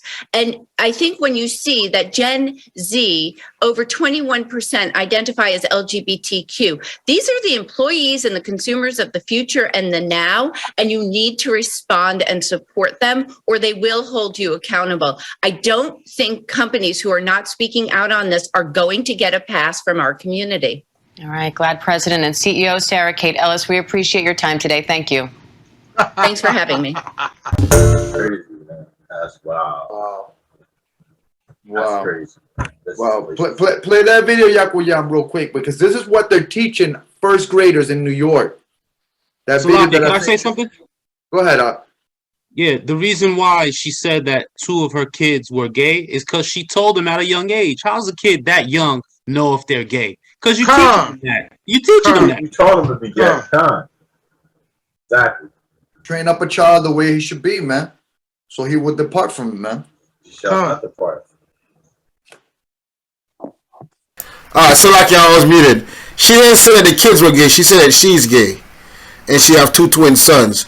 But she also said that they could relate to the inclusion of folks like mommy and me that related to their family being an LGBTQ family. LGBT community. She did. That's why I like that book.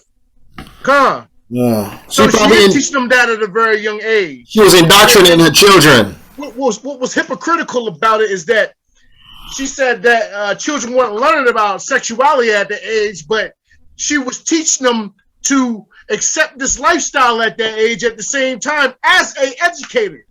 You know what I mean? So what she was saying was hypocritical in itself. Gone. Also, I want to point out how they use the news. They use reporting. You know, it's called one-sided reporting. Did anybody remember anybody speaking from the opposite end of the spectrum? All the professionals that they got to come up there and speak were all in favor of this new way of teaching children from the kindergarten to the 3rd grade age, sexuality and gender identity and stuff like that. They were in favor of that. There's nobody that was against it. And when you report something, when you report in the news, you're supposed to show both sides of the story, right? And that's what they do in this earth today, man. They only show the side that they want you to see. All right? They show all these people in support of it, but I guarantee there was a whole protest of people that was against it on the other side. You understand? I don't know. And there's a lot of kids, they staged a walkout. Children staged a walk out of school in support of striking down this bill. So this is a bill. They call it the Don't Say Gay bill, which is BS. It's really a bill that guarantees a parent the right to decide what you teach their children. All right? And that is the most fundamental right. Agenda. Huh? And they're trying to make it. And you know what? You know what this reminds me of? The Black Lives Matter movement. Yep. You know what I'm saying? Shalami, you have a in question? all honesty, you sorry to interrupt again, brother.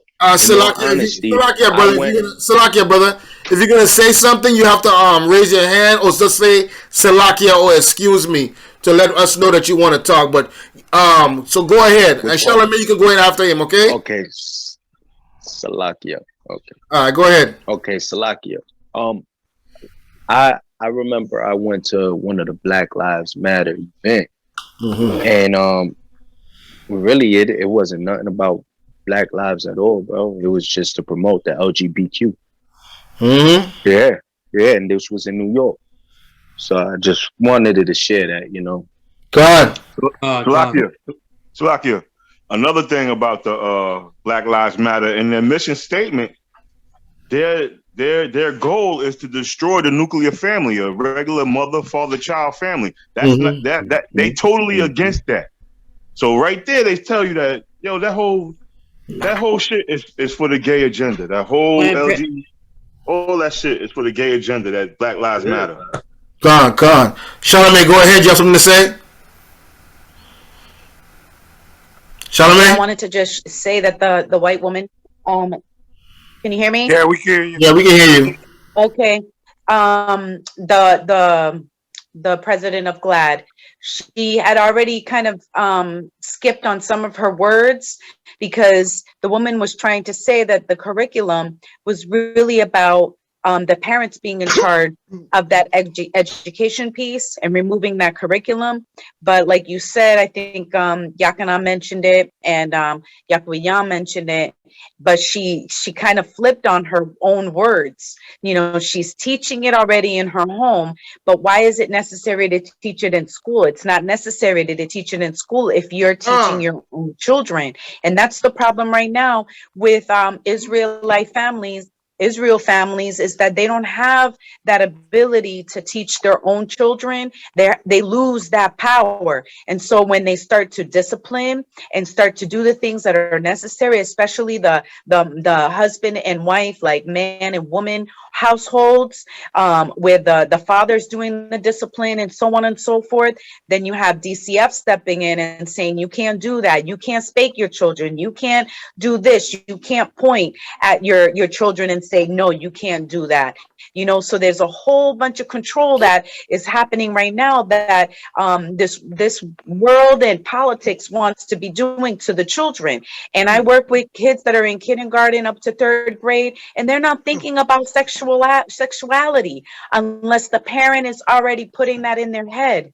If the parent is already, if it's the same sex family and they're putting it in that head, that's when the child starts to have that confusion. But if they're in that father and mother household, they're not thinking about, sexuality or anything like that. They're thinking about wanting to go play with their friends and go to a birthday party and watch their cartoons and so on and so forth. So that woman, she's all over herself. That's all I have to say. Thank you, brothers, for listening. Con. Yo, before you play that video real quick. I already know where he's going, man, with the agenda with this video. Oh, this one too. Yeah, play this one too. This one he looked like he got sugar in his tank. Yeah, you know it, dude. Look at what they're teaching. Look at what they're teaching. Straight up Babylon, first graders. First graders. And I know New York got a lot of heat for this. Go ahead and play that out. This is what they're teaching our first grade children, man. Hey, how come my penis gets big sometimes and points up in the air? That's called an erection. Sometimes I touch my penis because it feels good. Sometimes when I'm in my bath or when Mom puts me to bed, I like to touch my vulva too. You have a clitoris there, Kayla, that probably feels good to touch the same way Keith's penis feels good when he touches it. But have you ever noticed that older kids and grown-ups don't touch their private parts in public? They don't? That's right, Keith. It's okay to touch yourself and see how different body parts feel, but it's best to only do it in private. Well, if private parts are so special, why do you cover them up? Because they are private, silly. That's right, Kayla, because they are private. That shit is wicked as hell, bro. He's teaching masturbation, man. Salakia. Yo, but you see the imaging though, right? They didn't use just anybody to bring this message out. They always using the image of our people to do this. Yeah. To indoctrinate our children. Exactly. They want to drag you down with them. They're trying to normalize this type of. Somebody give me Leviticus chapter 20 and verse 13. And somebody else give me 1 Corinthians 6 and 9. The book of Leviticus chapter 20 and verse 13. If a man also lie with mankind, as he lieth with a woman, both of them have committed an abomination. They shall surely be put to death. Their blood shall be upon them. That's right. Somebody give me 1 Corinthians chapter 6 verse 9. Know ye not that the unrighteous shall not inherit the kingdom of God? Be not deceived, neither fornicators, nor idolaters, nor adulterers, nor effeminate, nor abusers of themselves with mankind. That's right. Right? Nor effeminate. Somebody give me Mark. Somebody give me Mark chapter 10 and start with verse 6. The book of Mark chapter 10 verse 6. From the beginning of the creation, God made them male and female. For this cause shall a man leave his father and mother and cleave unto his wife. No, he's supposed to cleave unto his husband. For this cause shall a man leave his father and mother and cleave to his wife. Keep going. Cleave Steve. And they twain shall be one flesh. So then they are no more twain, but one flesh. Read verse 9. Verse 9. What therefore God had joined together, let not man put asunder. And that's what's happening right now. Men and women in the earth right now are trying to put God's will asunder. You know what I'm saying? They're trying to destroy the will of God. Got a precept. Go ahead, bring it out. The book of Romans chapter 1 and verse 25. Who changed the truth of Yahweh into a lie, and worshipped and served the creature more than the creator, who is blessed forever. Amen. That's right. For this cause Yahweh gave them up unto vile affections. For even their women did change the natural use into that which is against nature. And likewise also the men, leaving the natural use of the woman, burn in their lust one toward another, men with men, working that which is unseemly, and receiving in themselves that recompense of their error which was meet. And even as they did not like to retain Yahweh in their knowledge, Yahweh gave them over to a reprobate mind, to those things which are not convenient. That's right. And that lifestyle is not convenient or conducive to life. That's a death style, not a lifestyle. All right? And that's what the Lord said is not meat. You know what I'm saying? Because when you engage in that type of living, you're not really living, you're dying. So they're engaging in a way of death. All right? And the Lord is a God of life. He giveth life. But he has given them over to their own vile or evil affections. All right? Because they don't want to put God, they don't want to put the Most High at the center of their being. Therefore, they are giving into this wicked lust. All right? Okay, let me read 32 just to summarize everything. Who knowing the judgment of Yahweh, that they which commit such things are worthy of death, not only do the same, but have pleasure in them that do them. So that's also saying if you all right with that agenda, and if you're not a part of the agenda, but you all right with the agenda, you worthy of death too. Because you have pleasure in people who's a part of the agenda. God. And look at this crowd right here, y'all. There's a bunch of people that are worthy of death in this crowd right here. All right? Because they don't know what the scripture says, man. They have no idea what they're doing. This is Flakia. Let me back off what you're saying real quick. Mm-hmm. The LGBTQ agenda stands for letting go of biblical truth quickly. That's what it stands for. And I never heard that. Hold up, Salakia. And to go back to this Romans verse, it says, who changed the truth of God into a lie and worship and serve the creature more than the creator? Yeah, I mean, if you go back to 23, it says, and change the glory of the uncorruptible God into the image made like to corruptible man, like unto corruptible man, and to birds and four-footed beasts and creeping things. This right here, that creeping things and unto the four-footed beasts, this represents Baphomet. Yeah, I mean, because Baphomet is male and female at the same time. He's beastly. Yeah, I mean, only beasts do these things like that. So their God is Baphomet. That's the corruptible image of man right there that they worshiping, and that's who the LGBTQ movement is led by, Baphomet, letting go of biblical truth quickly. That means do as thy will, and that's the motto. They doing as thy will instead of doing God's will. God, and just to allow me off of what you said just now about the Baphomet, what do you think that ankh is that they rap that are people that are stuck in that Kemetism and that Egyptology? What do you think that is that they're wearing? They're rapping a ankh, which is a combination of the male and the female organ. You know what I'm saying? And just being modern day Egypt is acceptable. Exactly. For these things to take place. So yeah, that's the whole agenda. Yeah. But just like Sodom and Gomorrah were destroyed, this place is going to get likewise perished. Salakia. That's Jude 1:7. Even as Sodom and Gomorrah and the cities around them, in like manner, giving themselves over to fornication and going after strange flesh, are set forth as an example, suffering the vengeance of eternal fire. So they're gonna get that smoke before it's over with. Lead that.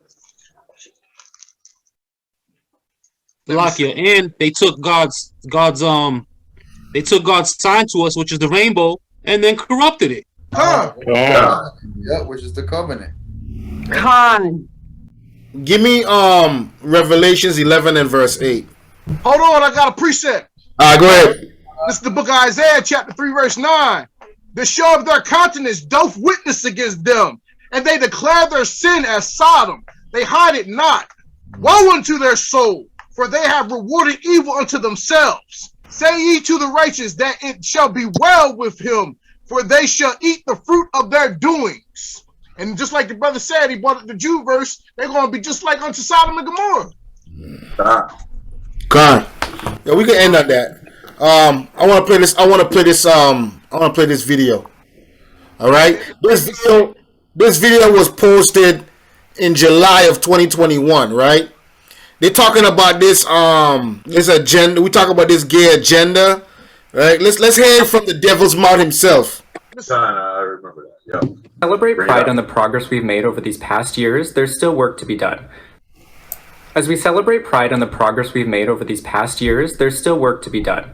So to those of you out there who are still working against equal rights, we have a message for you. You think we're sinful? You fight against our rights. You say we all lead lives you can't respect. But you're just frightened. You think that we'll corrupt your kids if our agenda goes unchecked. Funny, just this once, you're correct. We'll convert your children. Happens bit by bit, quietly and subtly, and you will barely notice it. Okay, that's enough of that. I can't take too much of that crap. But you get the gist of it, right? Maybe you should let it play just so they can see the wickedness of this. Please let me watch it. This is what you're up against. This is your enemy bearing his cards. That's right. Putting his cards on the table. All right. I want him in my field. All right. So to those of you out there who are still working against equal rights, we have a message for you. Just forward. You think we're sinful? You fight against our rights. You say we all lead lives you can't respect. but you're just frightened. You think that we'll corrupt your kids if our agenda goes unchecked. Funny, just this once, you're correct. We'll convert your children. Happens bit by bit, quietly and subtly, and you will barely notice it. You can keep them from disco, warn about San Francisco, make them wear pleated pants, we don't care. We'll convert your children, we'll make them tolerant and fair.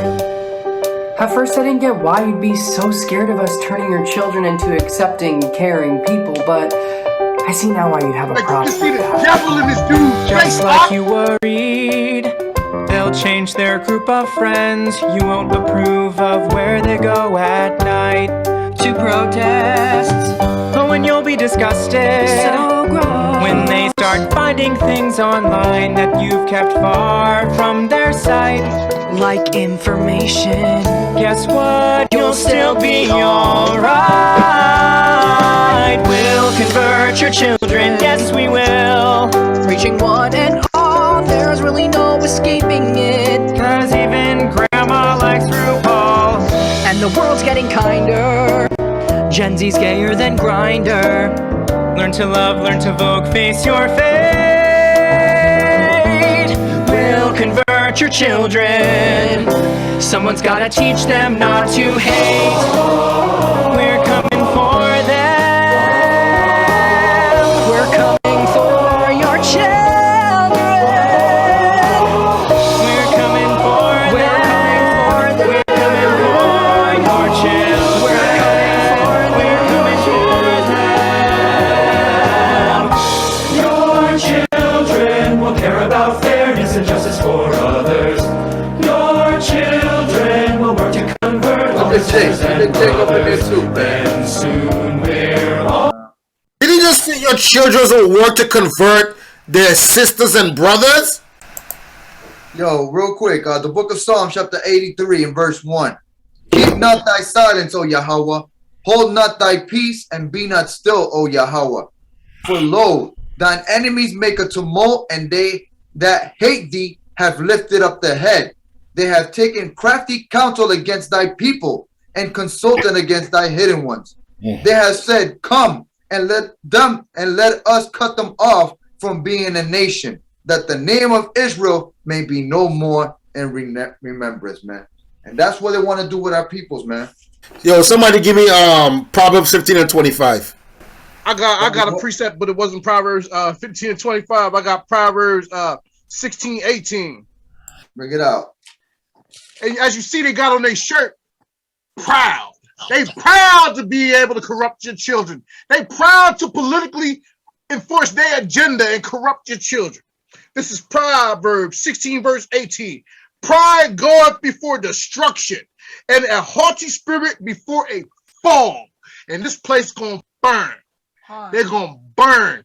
They blatantly saying they're gonna corrupt your children. They're gonna push this agenda and they're gonna force it to your children. So off with their head, and I pray the Most High take their heads off. Check it out, brother. Proverbs 15 and 25. I got one real quick. Well, I'll bring that up real quick. 15 and 25? Yeah. Book of Proverbs 15 and verse 25. The Lord will destroy the house of the proud, but he will establish the border of the widow. That's right. The thoughts of the wicked are an abomination to the Lord, but the words of the pure are pleasant words. Khan, I got another scripture. The book of Proverbs, chapter 10 and verse 2. Treasures of wickedness profiteth nothing, but righteousness delivereth from death. The Lord will not suffer the soul of the righteous to famish, but he casteth away the substance of the wicked. I'll go real quick to verse 6. Blessings are upon the head of the just, but violence covereth the mouth of the wicked. The memory of the just is blessed, but the name of the wicked shall rot. God. Okay, I let's grit through and finish this song. And we'll care about fairness and justice for others. Your children will work to convert all their sisters and brothers. Then soon we're almost certain your kids will start converting you. The gay agenda is coming home. The gay agenda is here. But you don't have to worry. Because there's nothing wrong with standing by our side. Get on board in a hurry. Because the world always needs a bit more pride. No, you don't have to worry. Because there's nothing wrong with standing by our side. Get on board in a hurry. Because the world always needs a bit more pride. Come on, try a little pride. We'll convert your children. Then we'll turn to you. Giving up the fear inside is freeing like you never knew. Go and see San Francisco. Go and turn up that disco. You'll forget you were ever upset. We'll convert your children and make an ally of you yet. We'll make an ally of you yet. We'll make an ally of you yet. Yeah, I'd rather die. I'd rather die first. Just kill me. I got a quick precept. I gotta keep. Let me. Okay, go ahead. All right, the book of Proverbs, chapter 11 and verse 1. A false balance is abomination to the Lord, but a just weight is his delight. When pride cometh, then cometh shame, but with the lowly is wisdom. The integrity of the upright shall guide them, but the perverseness of transgressors shall destroy them. Yo, this is wicked, bro. I got a precept. Bring it out. This is the book of Psalm, chapter 14, verse 3. They are all gone aside. They are all together become filthy. There is none that doeth good. No, not one. That's a good precept, brother. They just right there. That's just clear cut. Clear cut. They want to come for our children, bro. That was a big. That's a threat, right there. Y'all can just send me this video, man. Hold on. Let's see what they got here. This is.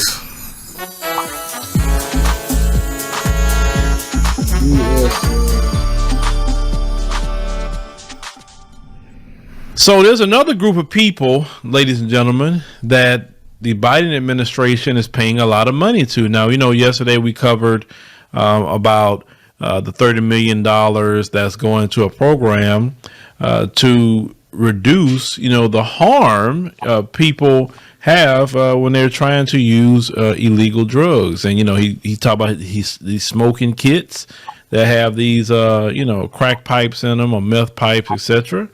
But today we're talking about the LGBT community. Now, the Biden administration is paying out a substantial amount of money to the surviving partners of LGBT couples who were denied the right to marry.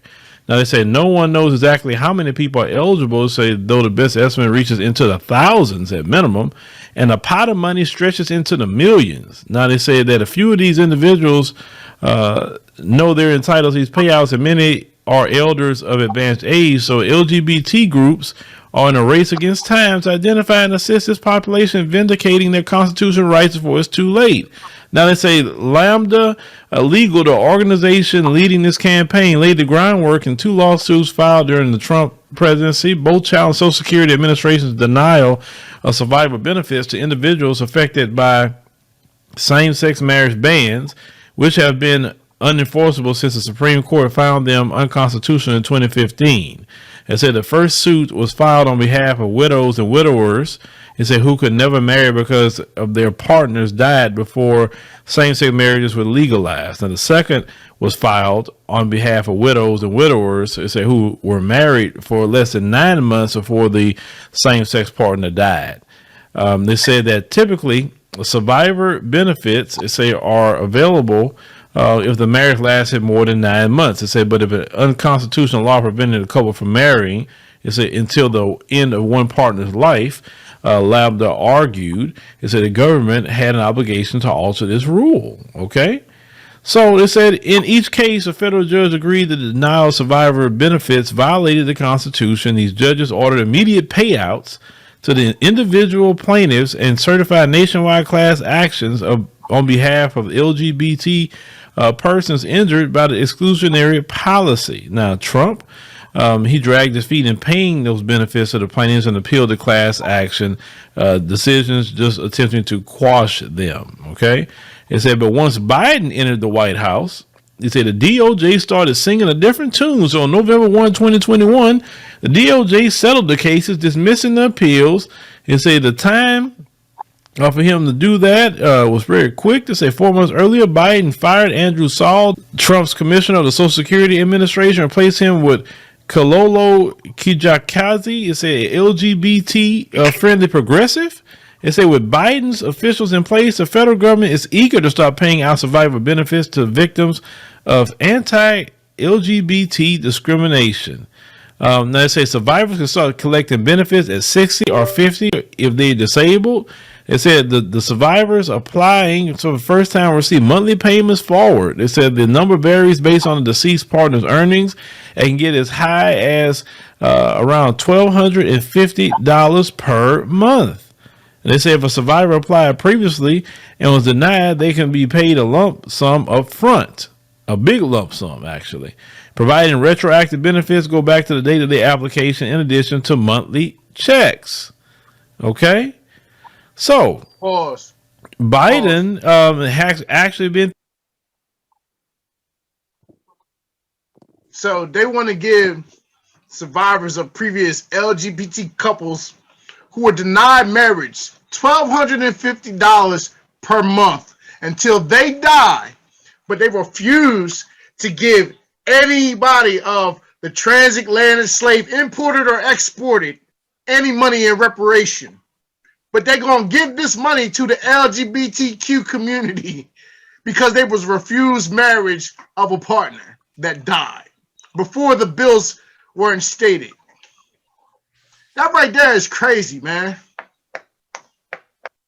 And it's unbelievable that they're going to do some stuff like that, but they won't give you money that's owed to you off of free labor, off of you being an export and an import of this country when Wall Street was built on your backs.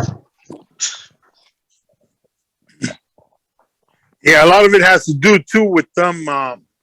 They're trying to increase that debt that the United States has, too. So they're trying to load it up with a lot of money so they could start in that new currency stuff that they're trying to plan. Well, the brother Yaron the Bar, he couldn't get on here now. He shared a video where they showed that they're trying to even infiltrate the cryptocurrency.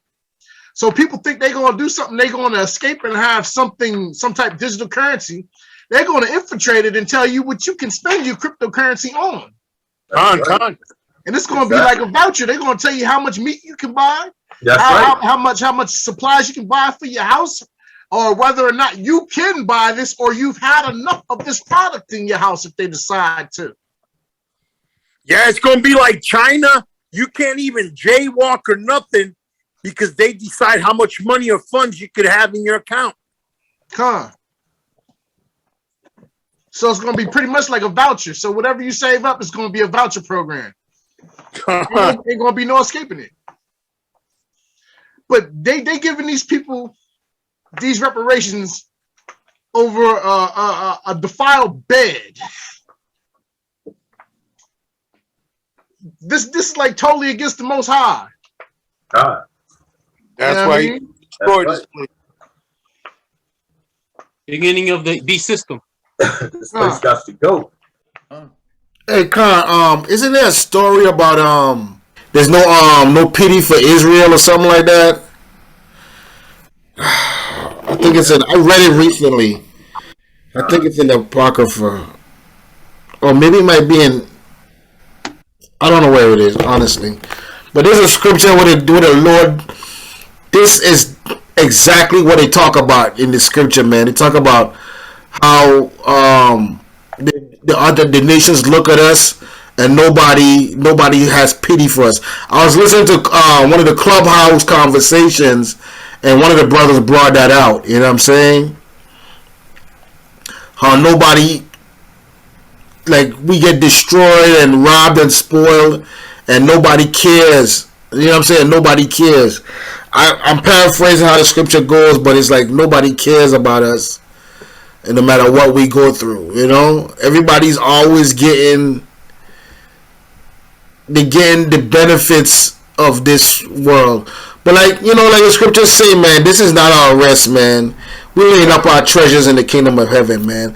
We're gonna suffer these unrighteous decrees until our Savior comes back, man, and makes it all right again. You know, it's just,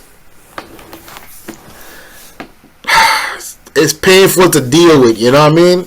Even though we understand it has to happen, like watching it happen and having this understanding is pressure make a wise man yeah, man. It make you want to, like, all praises to the Most High is all I can say. I don't even want to say what I'm thinking, man. Like, come on, man. Y'all, do you want to play the rest of that or no? Well, it's just a long video. It's like a 20-minute video. I did share it in the WhatsApp, so if anybody so if y'all want to watch it, you can watch it later. He got the key points across right there, man. Yeah, we've been going for like 3 hours straight, man. This is gonna be hell for me to edit this. I'm already behind like 6 videos. I got that precept for you. Oh, you got it, Sharpa? Yeah. What you got? Let me hear. Is it Jeremiah 30:17? It says, "For I will restore health unto thee, and I will heal thee of thy wounds, saith the Lord, because they call thee an outcast, saying, This is Zion, whom no man seeketh after." That's it right there. That's the precept. Whoa, you really are the Precepticon, bro. Yo, he really is. Yo, you're tall, man. Yo, you're tall. You hear this, brother, man? Yo, you give him the best name, yo, Chompa. Yo, you better not never tell me you don't know that precept, man. I don't want to hear that. You know what I'm saying? Yo, all praises to the Lord. Read that one more time, please, Let me start at 16. Therefore, all they that devour thee shall be devoured, and all thine adversaries, every one of them, shall go into captivity. Say what? And they that spoil thee shall be a spoil, and all that prey upon thee will I give for a prey. For I will restore health unto thee, and I will heal thee of thy wounds, saith the Lord, because they called thee an outcast, saying, This is Zion, whom no man seeketh after. And that's the truth, man. Nobody cares about us, man. But we have the Lord, bruh. We have Yahweh Shai. We have Yahweh. We have Yahweh Shai. And we have the promises of our forefathers, Abraham, Isaac, and Jacob. You understand? And we're going to get what's rightfully ours if we stay faithful to our King. We stay faithful to our God. You know? Can I land back on that precept? Go ahead, Jeremiah chapter 15, verse 5. For who shall have pity upon thee, O Jerusalem? Or who shall bemoan thee? Or who shall go aside to ask how thou doest? Thou hast forsaken me, saith Yahweh. Thou art going backward. Therefore I will stretch out my hand against thee and destroy thee. I am weary with repenting. And that's why we're dealing with this nonsense. That's why we're dealing with these heathen that are round about us, that are constantly preying upon us. And not praying P-R-A-Y, praying P-R-E-Y. You know what I mean? No matter how, and then our foolish people, especially our women out there, just want to love on everybody. You know what I'm saying? But they don't want to love on their own men. Love is love. who need more love. Who need more love than the Israelite man, the so-called black man, Hispanic man, and Native American? We need the most love in there because we oppressed the most. And we can't get love from the what's supposed to be our flesh of our flesh and bone of our bone and blood of our blood. We can't even get love from them. All we get is ostracizing and do better for me, because our women are so selfish, man. Like, what have you done for me lately? You know, our homes aren't a rest anymore because of people like this damn devil right here. Hey, that's one thing that we should be happy about, in a sense, because it's like what you read earlier, Yakuyam, in 2nd Ezra 8:3. The new world that's coming is going to be made for a few, because we are stiff-necked, hard-headed people. It's like Isaiah 1:3 says, right? The ox knoweth his owner, the ass his master's crib. But Israel does not know who they are. They don't consider, man. We don't consider who we are.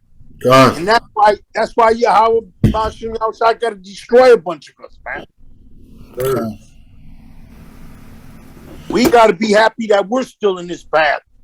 And no matter what stumbling block you go through, just be strong. He's just making you stronger out of this, man. You know, we know we're living in this carnal world. We go through things in this world.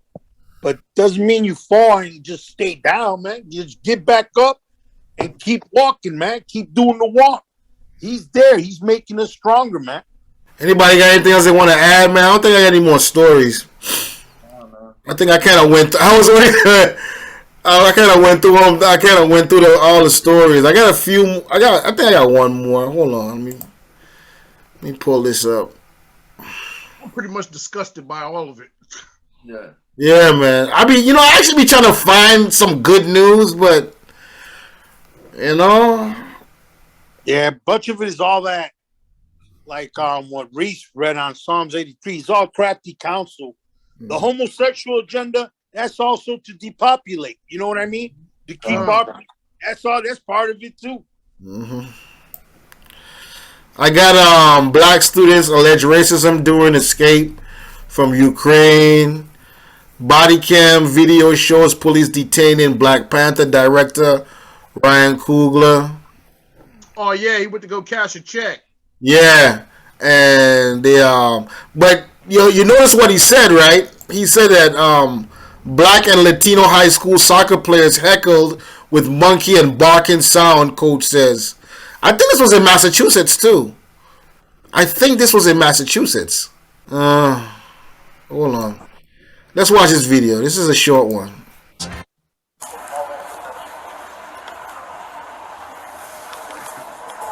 Hey, sir. Hey, man. Do me a favor, man. Come this way. Whoa. Put your hand behind your back. Hands on my back. You got it. Is there any reason y'all doing this, bro? Give me 1 second. Hold on. Is that him with the green flag? No, sir. Hey, what? 241 and everything. Fellas, I really shouldn't do it. I mean, what's going on, my man? Trying to throw money on my own. You said what? Yeah, this your phone? It is, sir. Good job, man.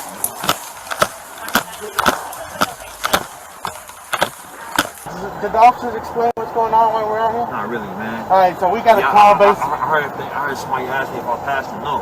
Yeah. It's probably been one of these days, but. So basically, we got a call, and from what we got the call, it seems like someone was trying to rob the bank. Something about you passing a note to the teller, something to that effect. Can you just tell me what's going on? Or? Yeah, bro. It's a medical assistant that works in my house that prefers me paid in cash. Every time I make a withdrawal to pay her, because it's a large amount, she works a lot. Yeah. If I don't write down on the note how much I went out, and then I don't went and ran through the money counter right there at the desk, the whole bank ends up looking at it because they just ran money going through the money through the account. Okay, so this is the thing. The teller, she started to freak out. So she didn't even match the accounts with his ID that she gave him. So I need to double check to see if that's even the account, his account. You see what I'm saying? Because if that is his account, then what is he doing that's wrong? You see what I'm saying? It's the note. Beside the note. So We just while they're getting you guys out of handcuffs, hold on. I stated to the officers that arrested me that had that Glock out. Yeah. That I was pulling money on my own account. I understand. I put my own bank card in there before they let you in the back. You know what I'm saying? So we have to confirm that. You gotta understand. We don't come out because of the seriousness of the call. We don't just come out, and unfortunately, in a situation like that, you don't get the benefit of the doubt. We detain and then we ask questions later. That's exactly what I went inside for. You can take them out. The other people are handcuffed. Yeah, I got it. Thanks for watching our YouTube channel. Follow today's top stories and breaking news by downloading the NBC. And then we ask questions later. Anybody want to touch on that? It's them targeting Jake every day, man. Yeah. It was the bank. The bank teller didn't even bother to look at the man's information. Yeah, he said he didn't look at the ID to make sure it was him. Like, come on, man. You know what I'm saying? They just. What I don't get is who's recording it. It's a body cam. Yeah, but they won't show this on a regular YouTube. You know what I mean? I don't know. It's kind of weird. People there's people that go into like the police archive, and because this footage gets uploaded into like a cloud, and you can get access to it. Like, this is NBC News Now. They pull the footage for their news story. Like, if you can request, you're supposed to be able to request whatever footage that the police have. A lot of the times they just say the shit's lost or they can't find it. You know what I'm saying? Or the file is corrupted. And a lot of times that's what they say. But because he probably didn't press any charges, they probably felt it was okay to do that. You know what I'm saying? A lot of times they say they can't show you the video because it's being assessed, or it's an ongoing criminal investigation, or something of that. There's always those terminology that they use, you know what I'm saying, to cover their tracks or whatever, for reasons why you can't get the video. Like the Laquan McDonald thing, they try to cover that up. They hid that video for years, but they didn't destroy it, and that was a Lord's doing right there. You know what I'm saying?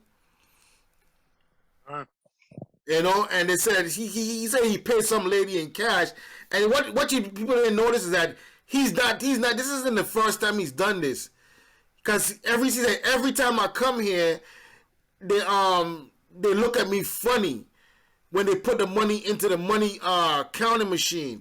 So he wanted her to count the money discreetly. It was only 12 grand. You can't count out 12 grand in your hand, man, quick. You got to put that big stack of money in the money changer. So now somebody inside a bank sees him get this big stack of money and follow him outside and rob his ass. So he wanted it to be discreet.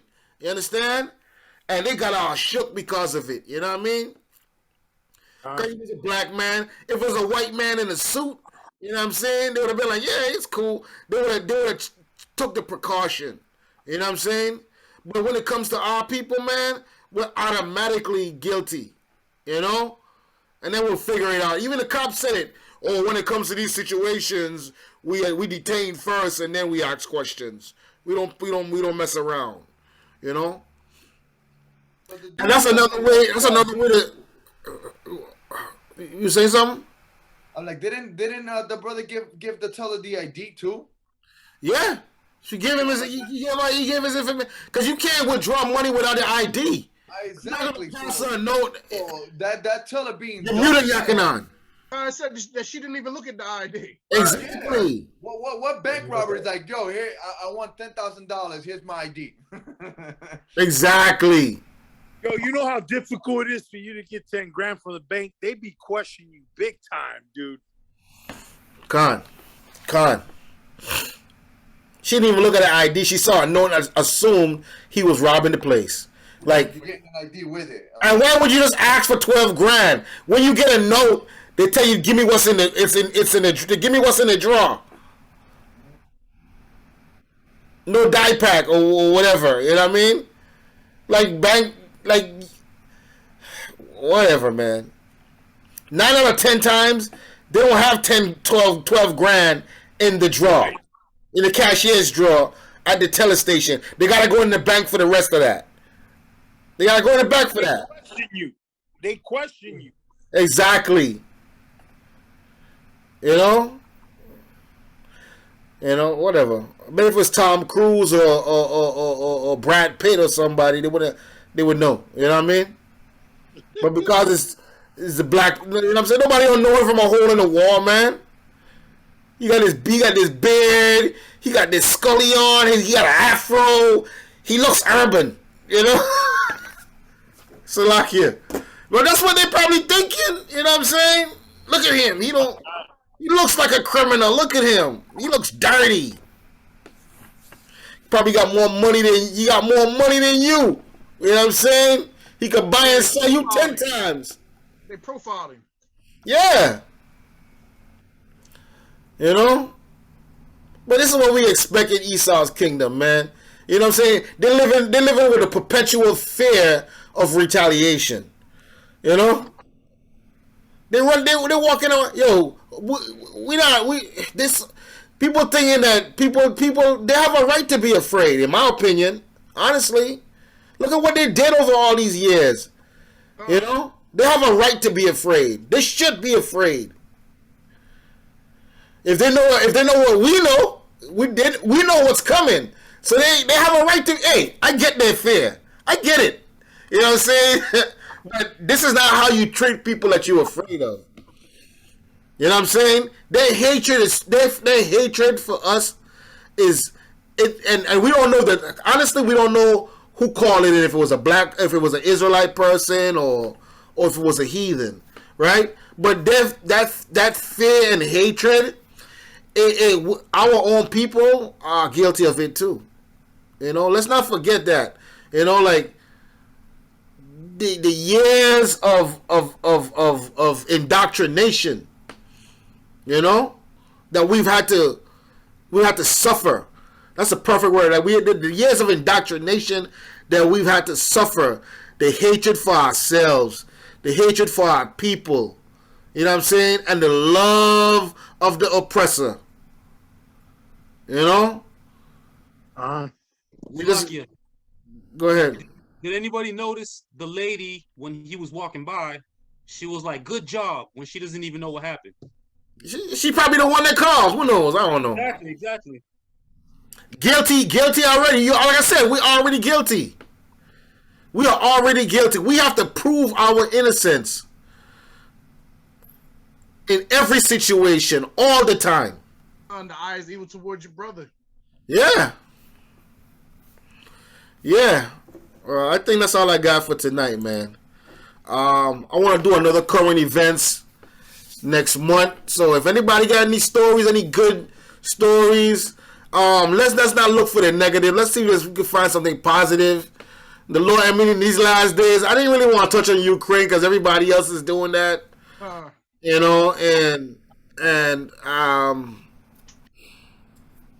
haven't really done I want to do like an in-depth Ukraine. I'm gonna probably do like a class or a study. All right.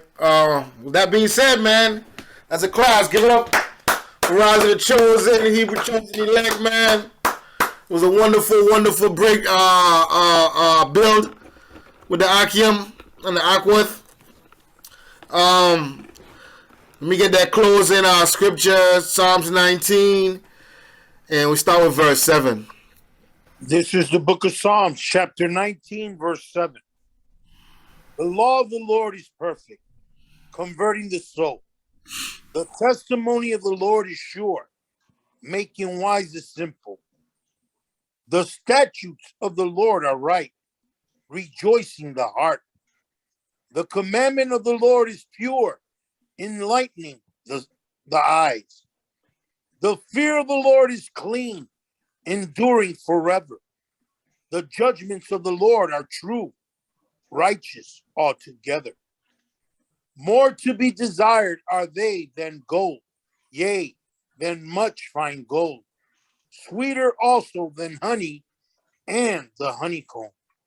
Moreover, by them is thy servant warned, and in keeping of them there is great reward. Who can understand his errors? Cleanse thou me from secret faults. Keep back thy servant also from presumptuous sins. Let them not have dominion over me. Then shall I be upright, and I shall be innocent from the great transgression. Let the words of my mouth and the meditation of my heart be acceptable in thy sight. O Lord, my strength, my redeemer. Kwam Yeshua. Boom, Yeshua! Boom, Yeshua! Ba'ashem Yahushai. All praises, all praises, all praises. For Rise of the Chosen, you already know we got we have camp tomorrow. Yahweh Ratazah, Yahweh willing. And just to touch base with you, Salakia, it's gonna be raining a lot tomorrow, and a mixture of snow rain. Here too. God, sure. I think I grabbed the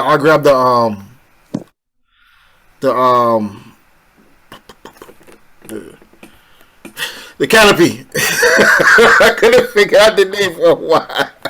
It's gonna snow though, you know. It's gonna be ugly, bro.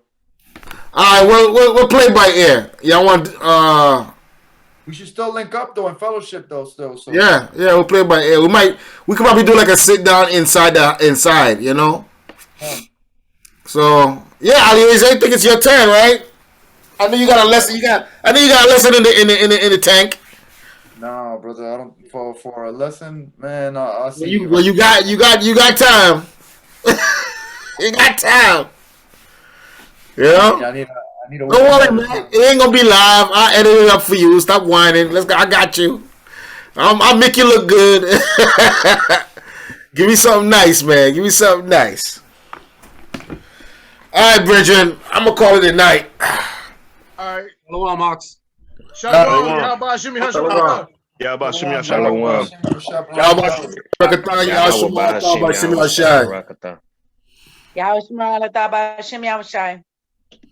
Yahweh Bahashim Yahweh Shai Barakata. Yahweh Bahashim Yahweh Shai. Come on, y'all have a good one, man. Shalom. Good night.